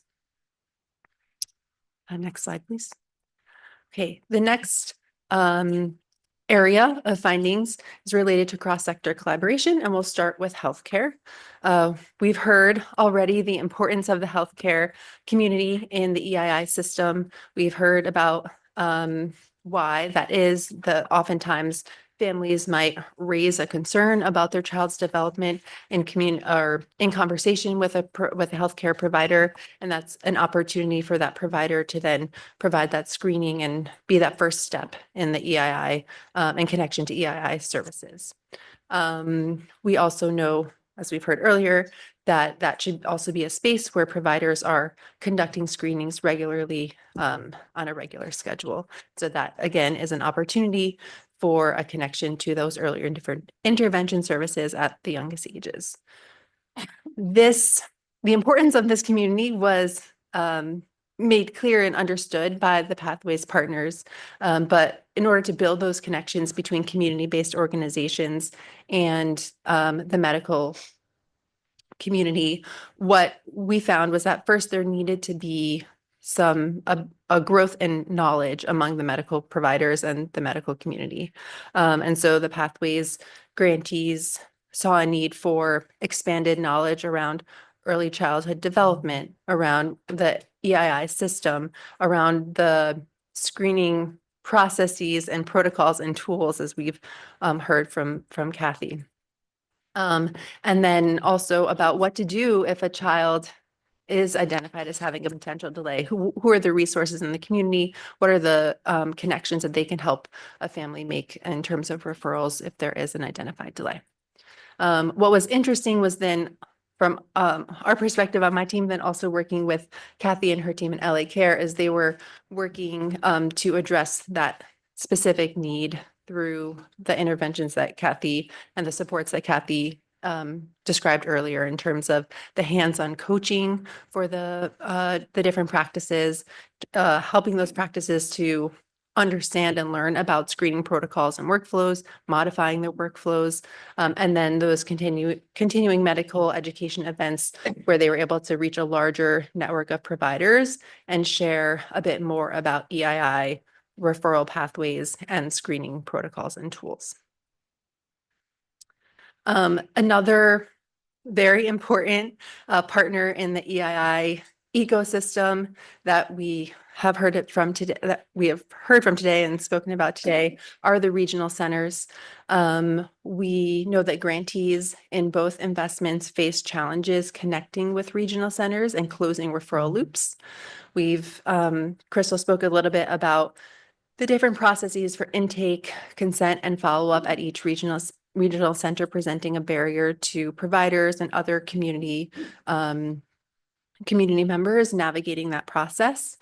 We've heard from providers about challenges receiving timely updates in terms of what happened with referrals and with the intake for families that may have referred, and then contacting regional centers to get information and close those referral loops. Through this investment, the grantees for both initiatives were able to overcome those barriers by really investing in relationship building with those regional centers. And I know we heard a little bit about that earlier. Kathy spoke about how the practices were able to really get to know the regional centers, understand what their processes were, make sure they had the right contact information for the right people so they could reach out and get the information that they needed. Maintaining up-to-date fax numbers, emails, all of that really played into their ability to build the infrastructure to then close those referral loops. And then on the other hand, the providers, once building that relationship with the regional centers, were able to educate families and prepare them for what it would be like to navigate that process. So they were better equipped on the family side to navigate that process on their own. Overall, I think what we found here, to Crystal's point earlier, is a need to standardize across regional centers processes for intake and referral and follow-up so that the experience is more streamlined and simple for families and providers making those referrals. All right, so we've heard quite a bit about technology already today. And we know that it can be a very powerful tool in the ability for families and providers and community partners in making referrals and navigating the EII system. So the Pathways grantees either adopted new technology or created new technology in the case of SCLARC to support data sharing, intake, and making referrals. What we found from those grantees is that those who involved diverse stakeholders in that process of adopting or developing the technology, really were able to boost the effectiveness and ensure the accessibility and usability of the final product. We heard Crystal talk about that a bit for SCLARC, and that was the case for other agencies as well who use similar processes. Across the board, all of the agencies who adopted new technology found that it was helpful. It did improve efficiency. It standardized how referral processes were made. But we also, at the end of the project, found there were, or at the end of the project for the 5 Wave 1 grantees, there are 5 different regions represented using slightly different technologies or processes for referrals. And so there was an interest expressed in a countywide system or a countywide a portal so that regardless of your geographic location within LA County, the process and the technology that was used would be the same and standardized.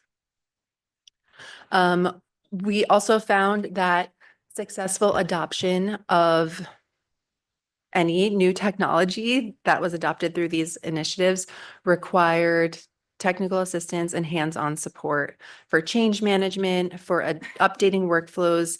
Simply having access to the technology was only step 1 of many, many steps of actually implementing it and making it useful. New users of the technology face challenges with staff turnover. So maybe there might be one person managing the Unite Us platform for the agency. And then if that person goes on leave or left, then that required kind of starting from scratch for the whole organization to figure out how to use the new technology that they had agreed to use. Of course, they faced some technical issues as well. And then one other challenge that was overcome during the course of this investment for Pathways was just a lack of initial buy-in. Folks are used to doing things in a certain way. And so throughout the Pathways project, the grantees had to work with their internal teams to build that buy-in and ensure that their internal teams were using the new technology. And then they had to do the same thing with their partners and make sure that the partners that they worked with were trying out and using this new technology to streamline the referral process across the region that they were working in. We heard from Kathy about the importance of technology for LA Care, and the way that using different data infrastructure was really instrumental in practices being able to simplify data collection for developmental screenings and streamline the processes and increase the consistency in which developmental screenings were both being conducted and also being tracked in a meaningful way. But we also heard throughout our evaluation the importance of supporting the practices through that process. The hands-on coaching was instrumental in allowing those providers and their staff and their teams to build new workflows that included that technology. And in some cases, it also included or required an investment in new technology that integrated with electronic health or medical records. Okay. Next slide, please. All right, our next kind of finding areas around data infrastructure and quality.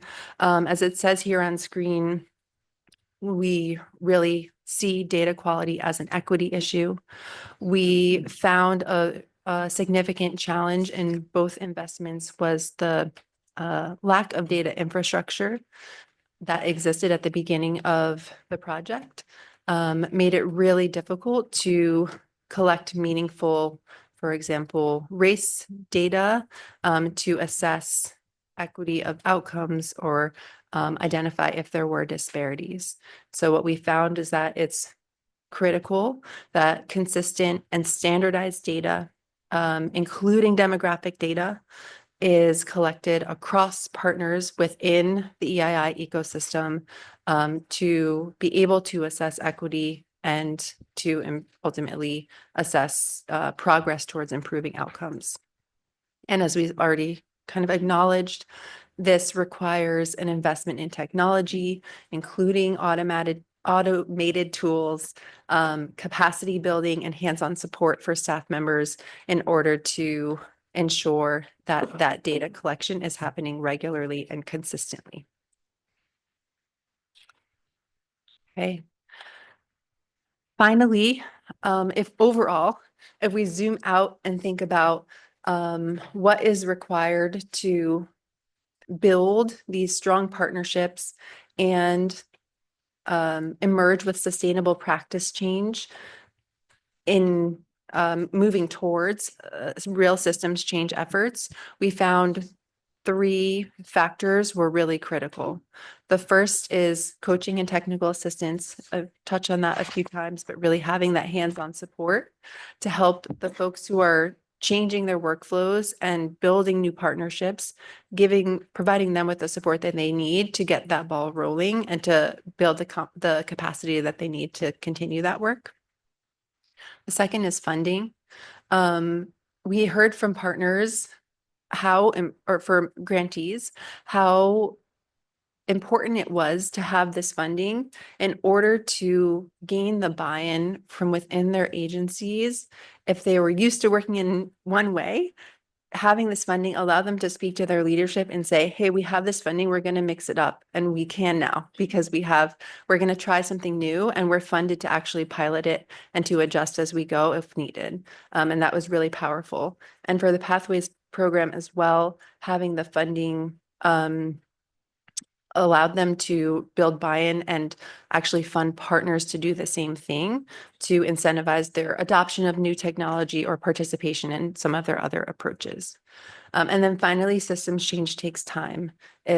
These initiatives, as I mentioned earlier, or the impact that we're seeing from these initiatives is really just the very, very tip of the iceberg. A bulk of the time spent for both of these initiatives was really spent learning, troubleshooting, testing things, adjusting, and building buy-in within their communities and within their own teams, which are essential to sustaining the impact long term. But you just need to be prepared to kind of allow that to happen at the front end and to allow the time for that to happen. So I know I spoke fairly quickly, and those were sort of high level learnings across the 2 initiatives. And so I'll pass it over to Tara. All right, so thank you, Katie. So now this next section, we're really trying to move into, okay, so now what? Where do we go from here? So you can see here, we have thought a lot about, okay, how coupling what we know that's happening in the landscape. Oh, thank you. These kind of 2 big statewide efforts, the Medi-Cal transformation, the master plan for developmental services, thinking about both of those opportunities or efforts, coupling that with this learning captured from these multi-year investments and what we know is required for meaningful systems change, right? We absolutely know there's cross-sector coordination needed here. There isn't one single EII system that meets all the needs of and provides necessary services for children and families. We also, you heard throughout the panel, disparities exist. Black African-American families are experiencing lower rates of screening and access to needed early intervention services and supports. We want to hold steadfast to our commitment to equity as a priority as we identify kind of future opportunities and work. Ensuring equity, you heard Katie right now, is anchored on capturing accurate, consistent, high-quality screening and referral data by race, ethnicity, and other demographic factors, as well as stories and experiences from parents. And then lastly, the technology and the data infrastructure, they play a major role in increasing access and can both support cross-sector coordination and equity by helping to identify populations that are underserved. Both tech and data infrastructure we see as needed tools to ensure effective screening is done, as well as ensure appropriate referral tracking and follow-up is completed. So with these learnings top of mind, here are the opportunities that are kind of rising to the top. There is this continued engagement and participation with LA County Medi-Cal managed care plans, really focusing with them on data sharing, training and TA, joint quality improvement projects that maintain and expand the progress and learning that was established here from the LA Care Partnership and Pathways. Additionally, we see a lot of potential for increasing our regional center advocacy, given its substantial role in ensuring early intervention services and supports. You heard just now and throughout, kind of variation among regional centers makes it challenging for both families and providers to access services. And also, given the master plan, First 5LA staff is now looking to identify how can we utilize the learning on disparities, as well as the acknowledgement through other Help Me Grow efforts on the value of peer supports that's come up in a number of spaces across Help Me Grow, families wanting that peer support to help navigate these complex systems. So how do we also acknowledge and move that forward? And finally, thinking about our own work in home visiting, what can we do to strengthen that? Looking at the referral and linkage challenges that we walked you through earlier. How do we develop tactics that work to address access issues? Of course, including working with key partners, Medi-Cal managed care plans, and the regional centers. So these are the three opportunities that are standing out for us right now. We wanted to get those in front of you, kind of talk those through if anything is surfacing or you have reaction or thoughts on that. But ultimately, we want to make it easier for families to find and access the support they need. So we can move to questions. So yes, I see you're already ready and eager. Not directly to your point, Tara, but I'll try to get around to it. Yeah. Because the frame here obviously is EII. And neither of these systems are ones that I work with directly, but I work with other systems directly. This same conversation is happening in those other systems. Child welfare and early childhood education are the two ones that we're developing systems and portals and blah, blah, blah, blah, blah. And finding out that technology doesn't do it all by itself, and that families don't necessarily trust what they see, they're asking the family to navigate on their own, particularly when they're interacting on the child welfare side with the system, which is like, I'm not sure I want to be involved there at all, right? But it's just fascinating to me that what you've brought up, and I should have started by thanking you all so much because you've really gotten me going in terms of thinking about this.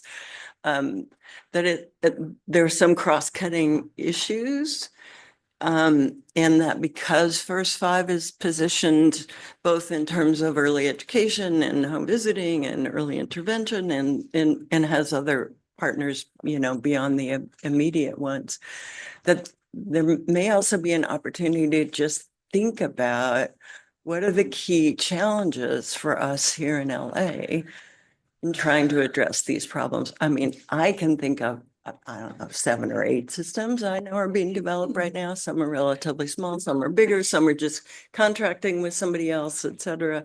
It just feels like there's some really, also the county is trying to develop a system, which is all kinds of resources. And it's not too surprising that given the size of our county, that's really complicated to do. And having just a list of all your resources doesn't really get you there either. So the parts of it that I'm especially interested in have to do with the community input and valuing family experiences.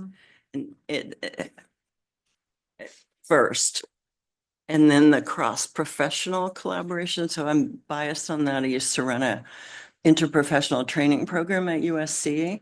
And it was so fascinating because we worked with 10 professional programs, but in particular nursing teachers and social workers.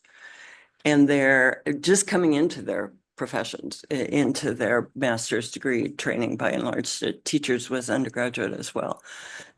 Lack of understanding of other systems, sort of complexity in terms of terminology, where we use the same word to mean different things in different systems, right? So I just think there may be some elements there in what you were highlighting, but also ways that First Five could use its sort of broad perspective to say some of these are not challenges that are unique to a particular setting. And it might actually be useful to think across settings as well as within settings. And think about the support that we give to the professionals in those settings to understand why and how, not just the mechanisms, but the why and the how. You know, the families that you're seeing are touching, are the ones who are carrying all of this responsibility for interacting with all these other systems. And I don't know that First Five is going to solve all those problems, but I just wanted to say I do feel like we're positioned uniquely, maybe, to help, you know, talk about some or bring together some conversations across systems about how can we learn from each other.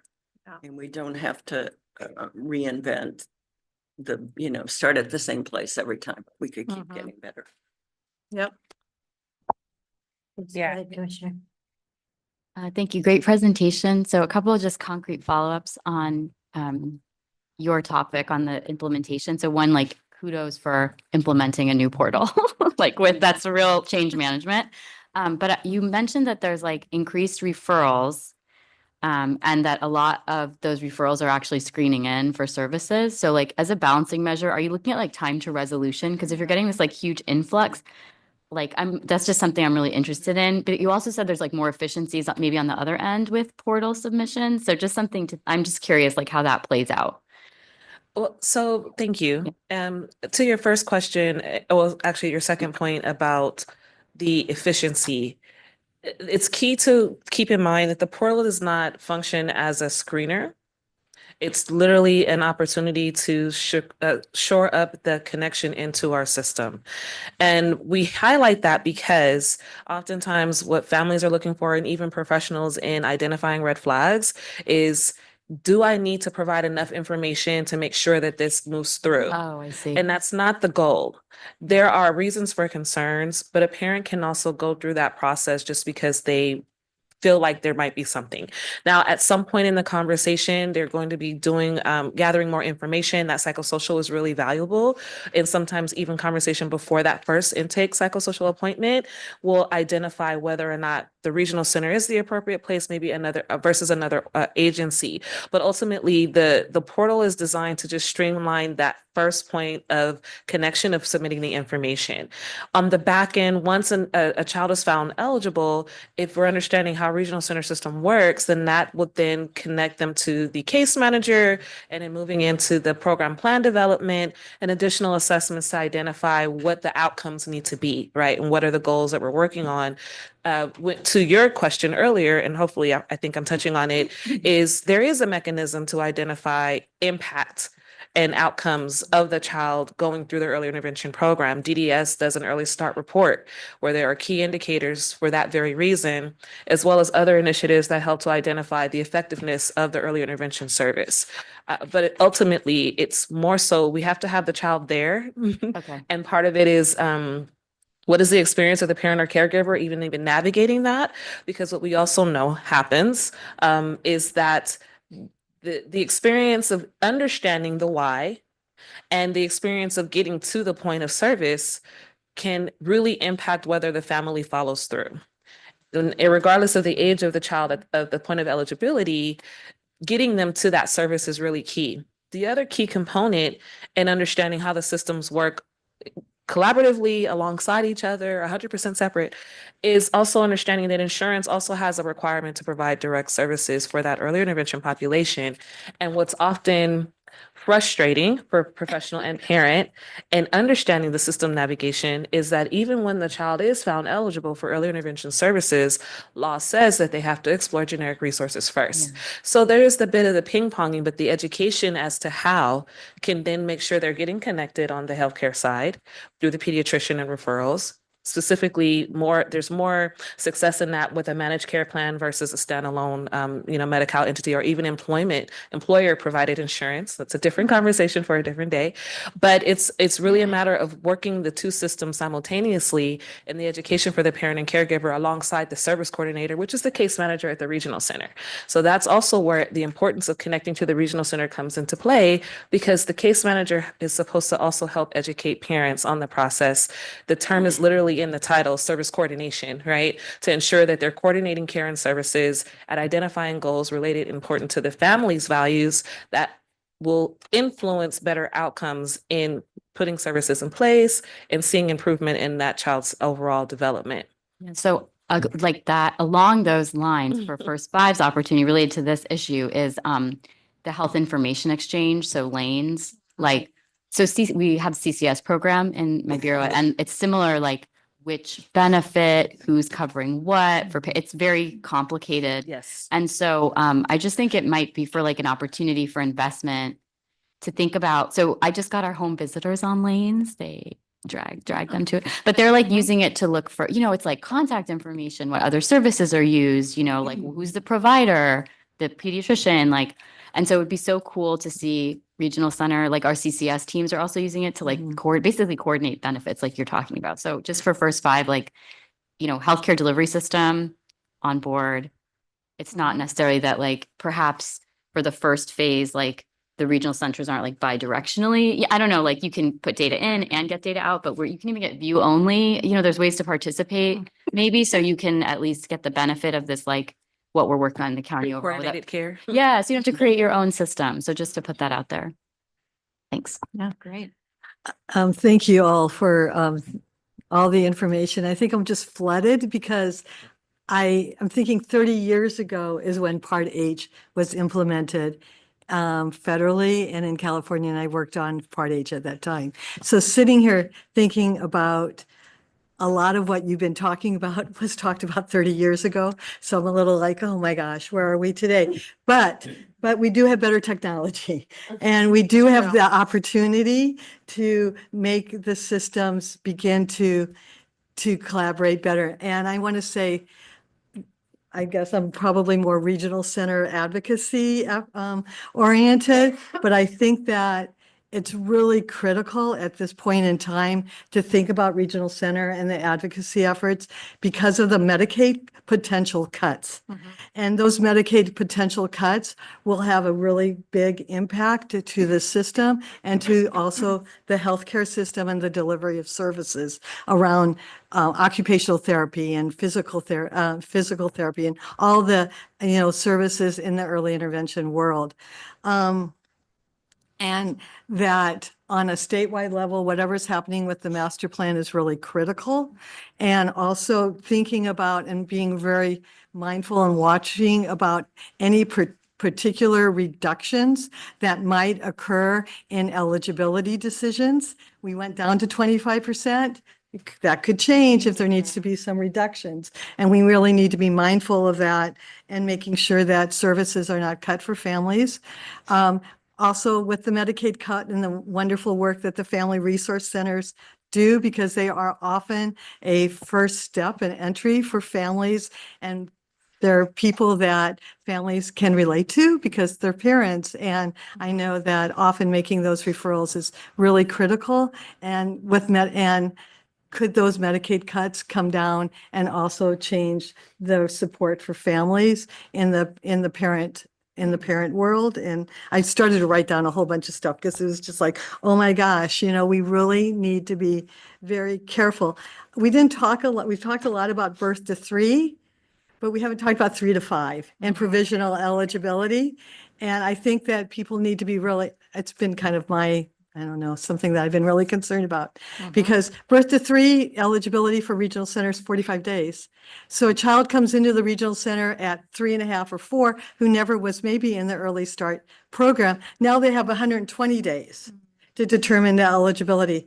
By the time that they determine eligibility, they're turning 5 sometimes. And so that is an advocacy effort, I think, in regards to thinking about timelines and delivery of services. And I think the staffing concerns that we're hearing in the childcare world, and early child, throughout all the systems is really critical.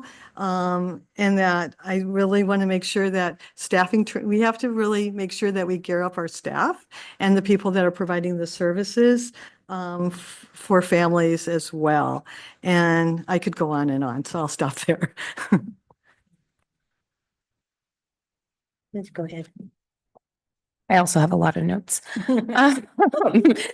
Similarly, thank you everyone for the fantastic information and updates. And I think Commissioner, I had a lot of the same questions, like did it increase efficiency? And I am curious, it may have not changed much of the efficiency from entering or engaging with the regional center to services, but I'm wondering if there was any difference in like the parents' experience.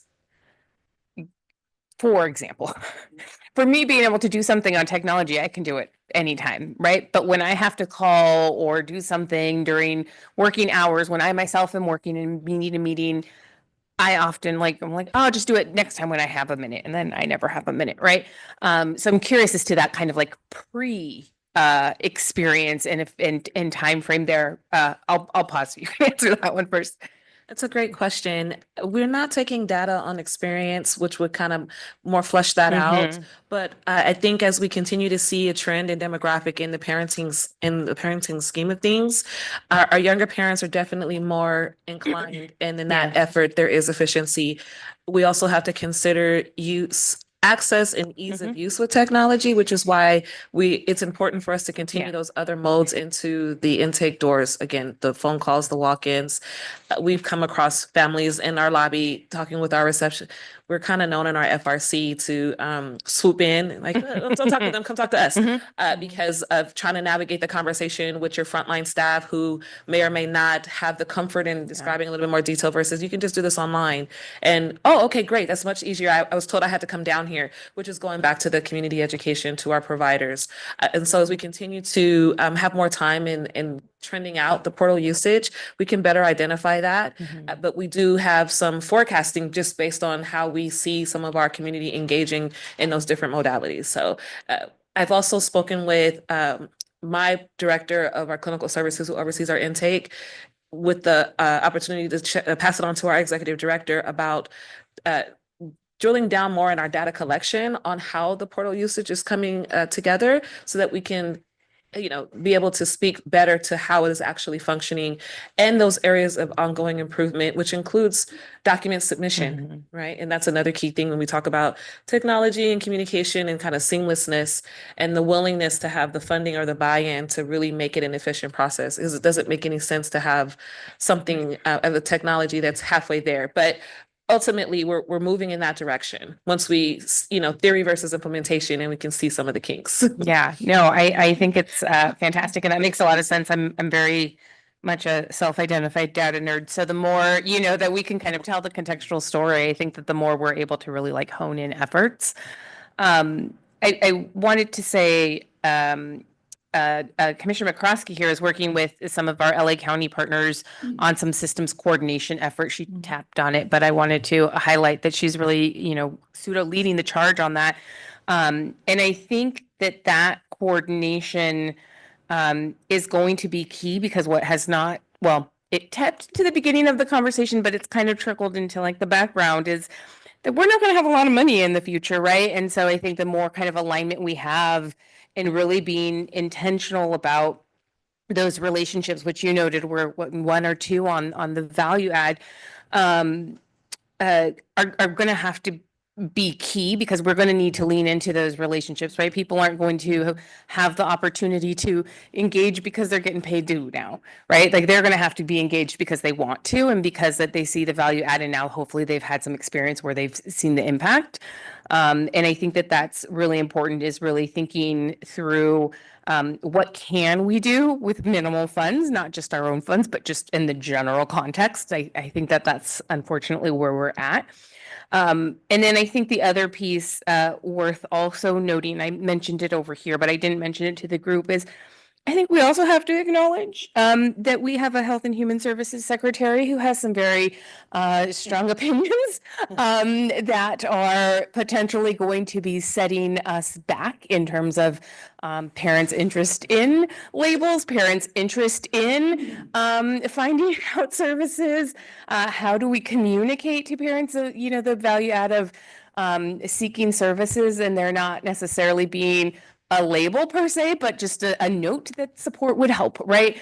And really doing that in a way that's effective, that's culturally relevant, but also culturally affirming, and ensuring, I'm sure the regional centers have staff that align with their communities, but, just being really cognizant about that you have to have, that it helps to have the buy-in, which obviously if a staff is working there, they have, but then to be able to communicate that, to seek the buy-in from others once a diagnosis or a need has been identified. And then the other last thing on my list, I promise, is caseload, right? I mean, I think that you tapped on the work. I heard that our not our 0 to 5, but the Long Beach or Harbor Regional Center, I think some of their service coordinators have like 90 people on their caseload, right? And that's it's not doable. And so just acknowledging all of those things. And then this was not on my notes, but I did want to also say, I'm with you on leaning towards advocacy, because I think that is a place where, again, we could really be speaking to, if we have this master plan, ensuring that it's thinking about the alignment of systems, ensuring that others are aware of that master plan coming out, because I don't think I even knew about that. I think, and then regional center advocacy, ensuring that the regional center staff is involved in other system alignment spaces, as well as that others are aware of that system, right? Like, I think that there has to be somebody who can go out and do the work of sharing the information, because even we talk a lot about parents having to learn and to be educated. And obviously we talked a little bit about pediatricians having to learn and be educated, but even other people within, the different systems that were noted don't always know about these other programs. And right. And because we're so deep in our work, we don't always have the time to have that conversation. But if there was someone dedicated to go to these different places and facilitate that, I think a lot could be done. So that's, I'm going to pause there. Commissioner McBride.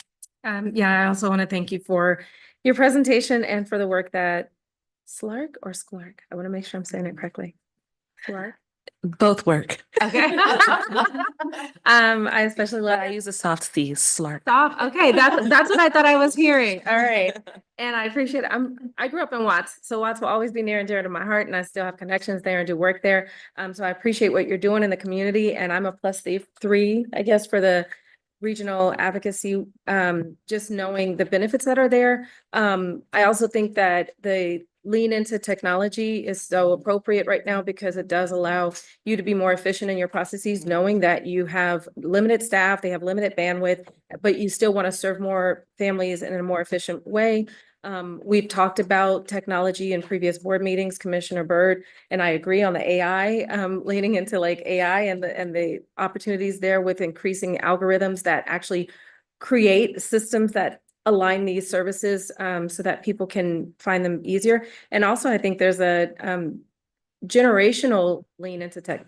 Millennials don't like to talk to people on the phone. Like it's a fact. They don't like phone calls.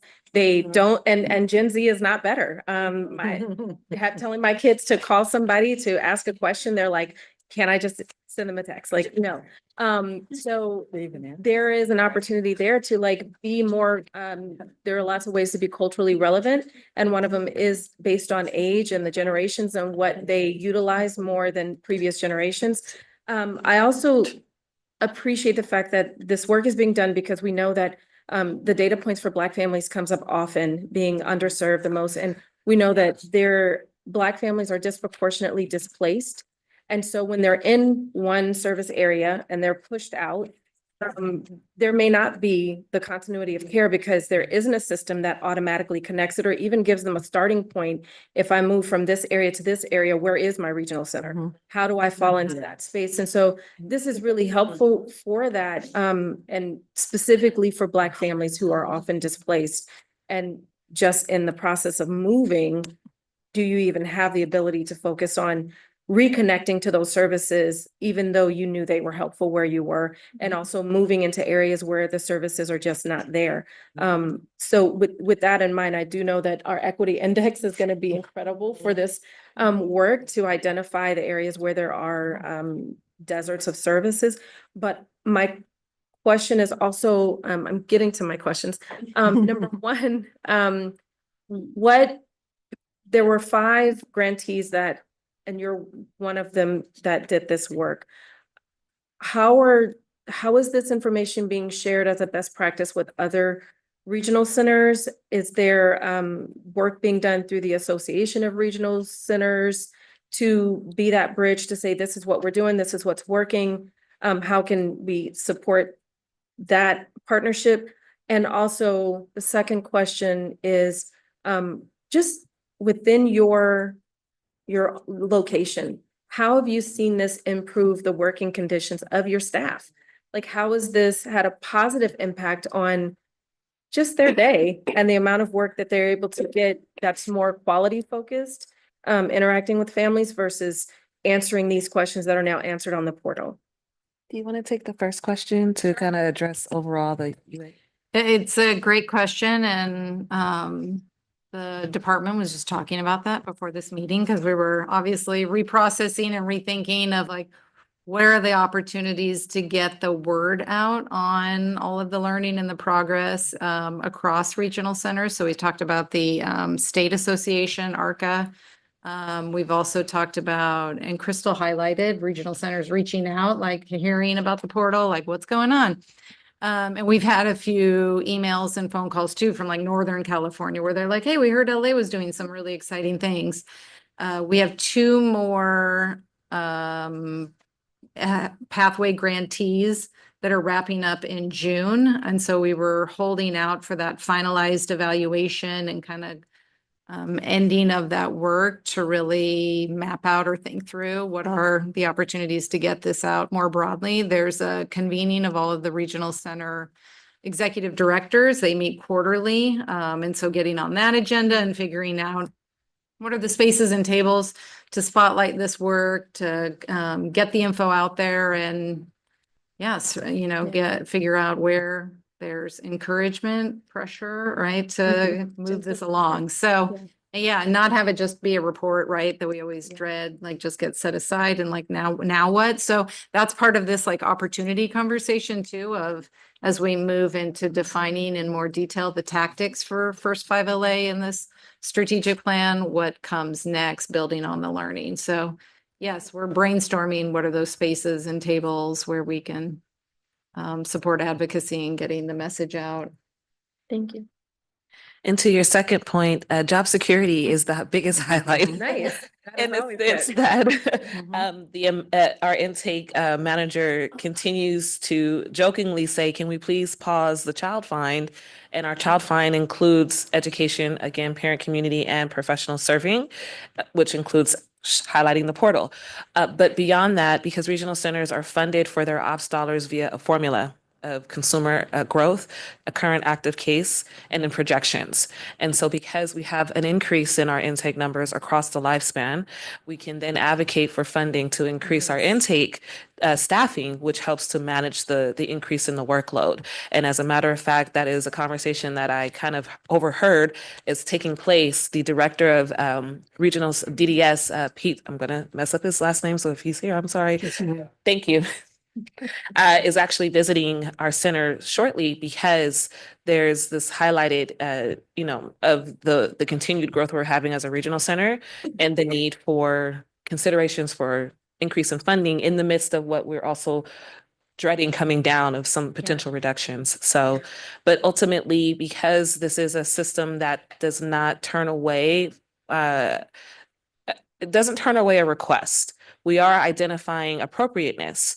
But when a family or a parent or caregiver is requesting an assessment, in all things considered, it looks like a good referral, we still move forward, right? And so it's about a matter of, if we have a staff reduction coupled with increase of families looking to be connected, how do we continue to identify those areas for efficiency and improvement so that we're not having extended timelines? We really need to, as a system, beef up our provider pool maybe at the collegiate level, so that there are more opportunities for professionals coming into the space to provide those direct services, including evaluations. Psychologists are not as plentiful as you would think. And so those conversations kind of leading, well, here's this thing, and how do we address that? How do we supplement it at the state level, at the county level, and so forth? So those are some of the benefits, because we're seeing the numbers, right? And then having the appropriate conversations with the right people. Yeah, that's what we need to hear more of in this climate, like those wins too. So thank you for sharing that. Thank you. Thank you so much. We're so robust in our discussion that we're running out of time. I wanted to just highlight a couple of things that we'd hope in the future that we're looking at. Obviously a good start, but we're really looking at every child getting an early evaluation, and that we teach our pediatricians and physicians that is a part of basic care, brain development, physical development, all of the areas of development. The earlier the assessment, the more effective the intervention. We're looking at still community partnerships. Thank you very much. I teach online. I started it. So now with these portals, I'm going to say to you that you've started a new revolution. And thank you so much for that, because it will really, really be wonderful. And thank you, all of you, for our comments. Ms. Vo, do we have any public comments? Confirming we do have public comments, and we'll be starting with our in-person public comment first, and that would be Kathy Schreiner. And Kathy, if you can step up to the podium. Thank you so much.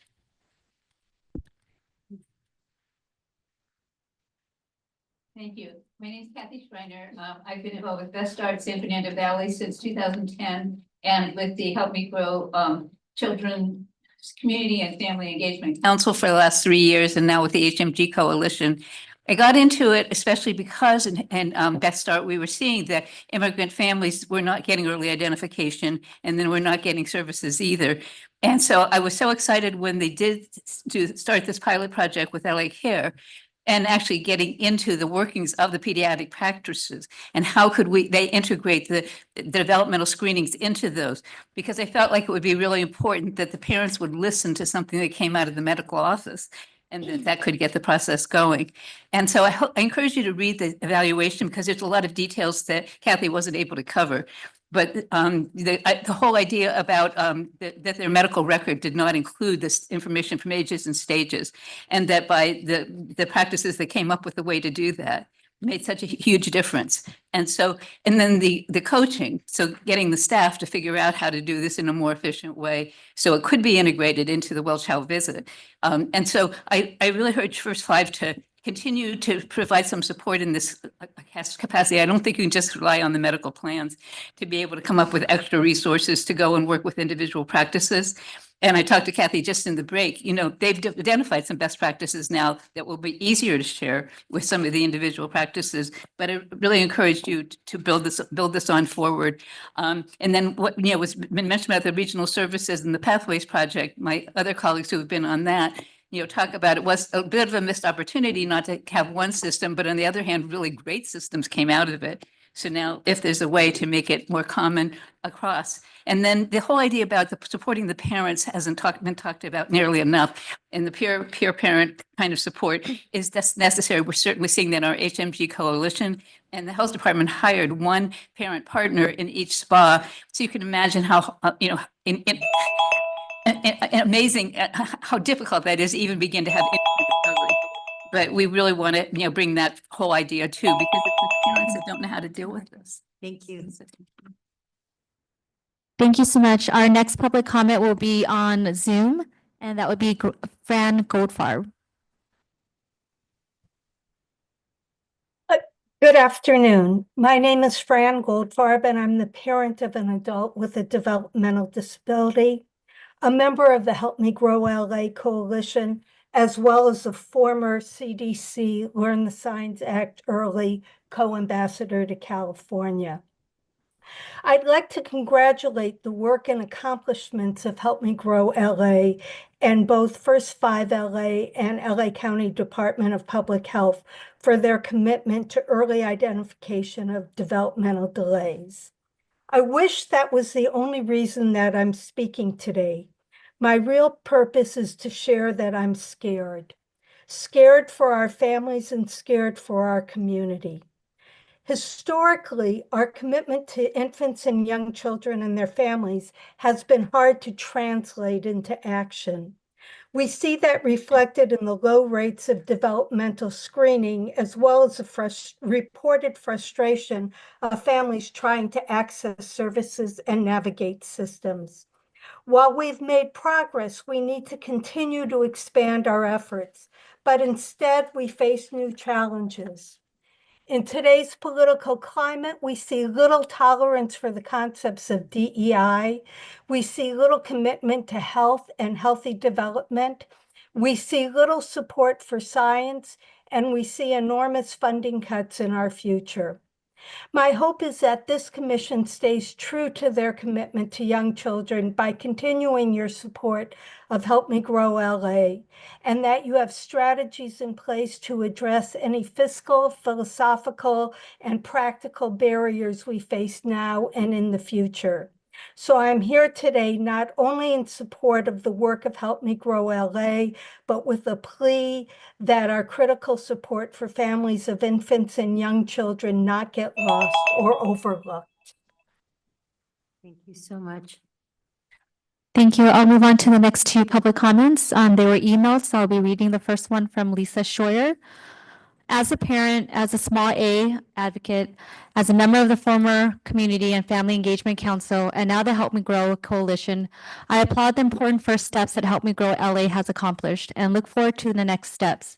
I look forward to seeing the LA Care pilot to encourage doctors' office to screen babies brought to scale, raising the rate of screenings in Los Angeles, with California's average at 26%, hardly more than what it was since the early 2000s, 25%. This was addressed in the Help Me Grow panel presentation today. We hope to see evidence of value of the Help Me Grow LA website, www.publichealth.lacounty.gov, MCH/Help Me Grow, and Family Partner Program, one family partner in each SPA, SPA to provide second level support via the website and or phone line, which should, I anticipate, support their expansion. One family partner per SPA is better than none and woefully short of what's needed. In terms of the Pathways projects, one of which was presented today by Crystal Smith, I wish there had been more time and resources to encourage the 7 regional centers to agree to one referral platform, which could have helped centralize an otherwise uncentralized civil system. Kudos to the McLeany Family Resource Center for their leadership that could unify all regional centers in California. Moving on to the next public comment. This one is from Daniel Delgadillo.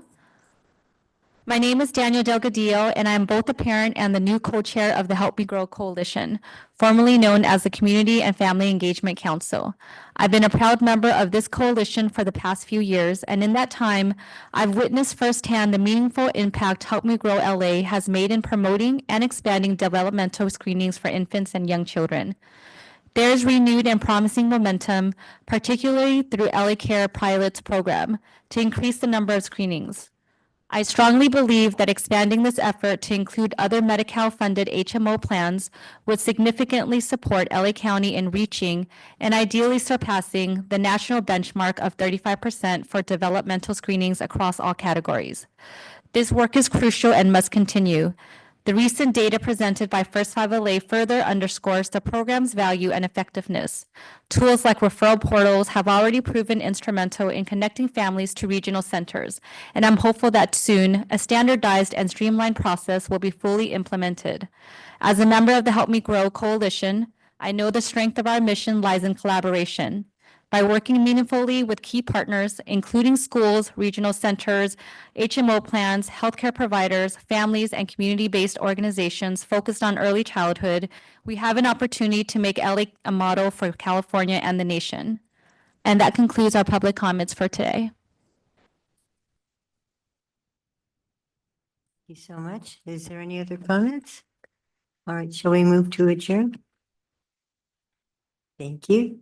See you. Feedback.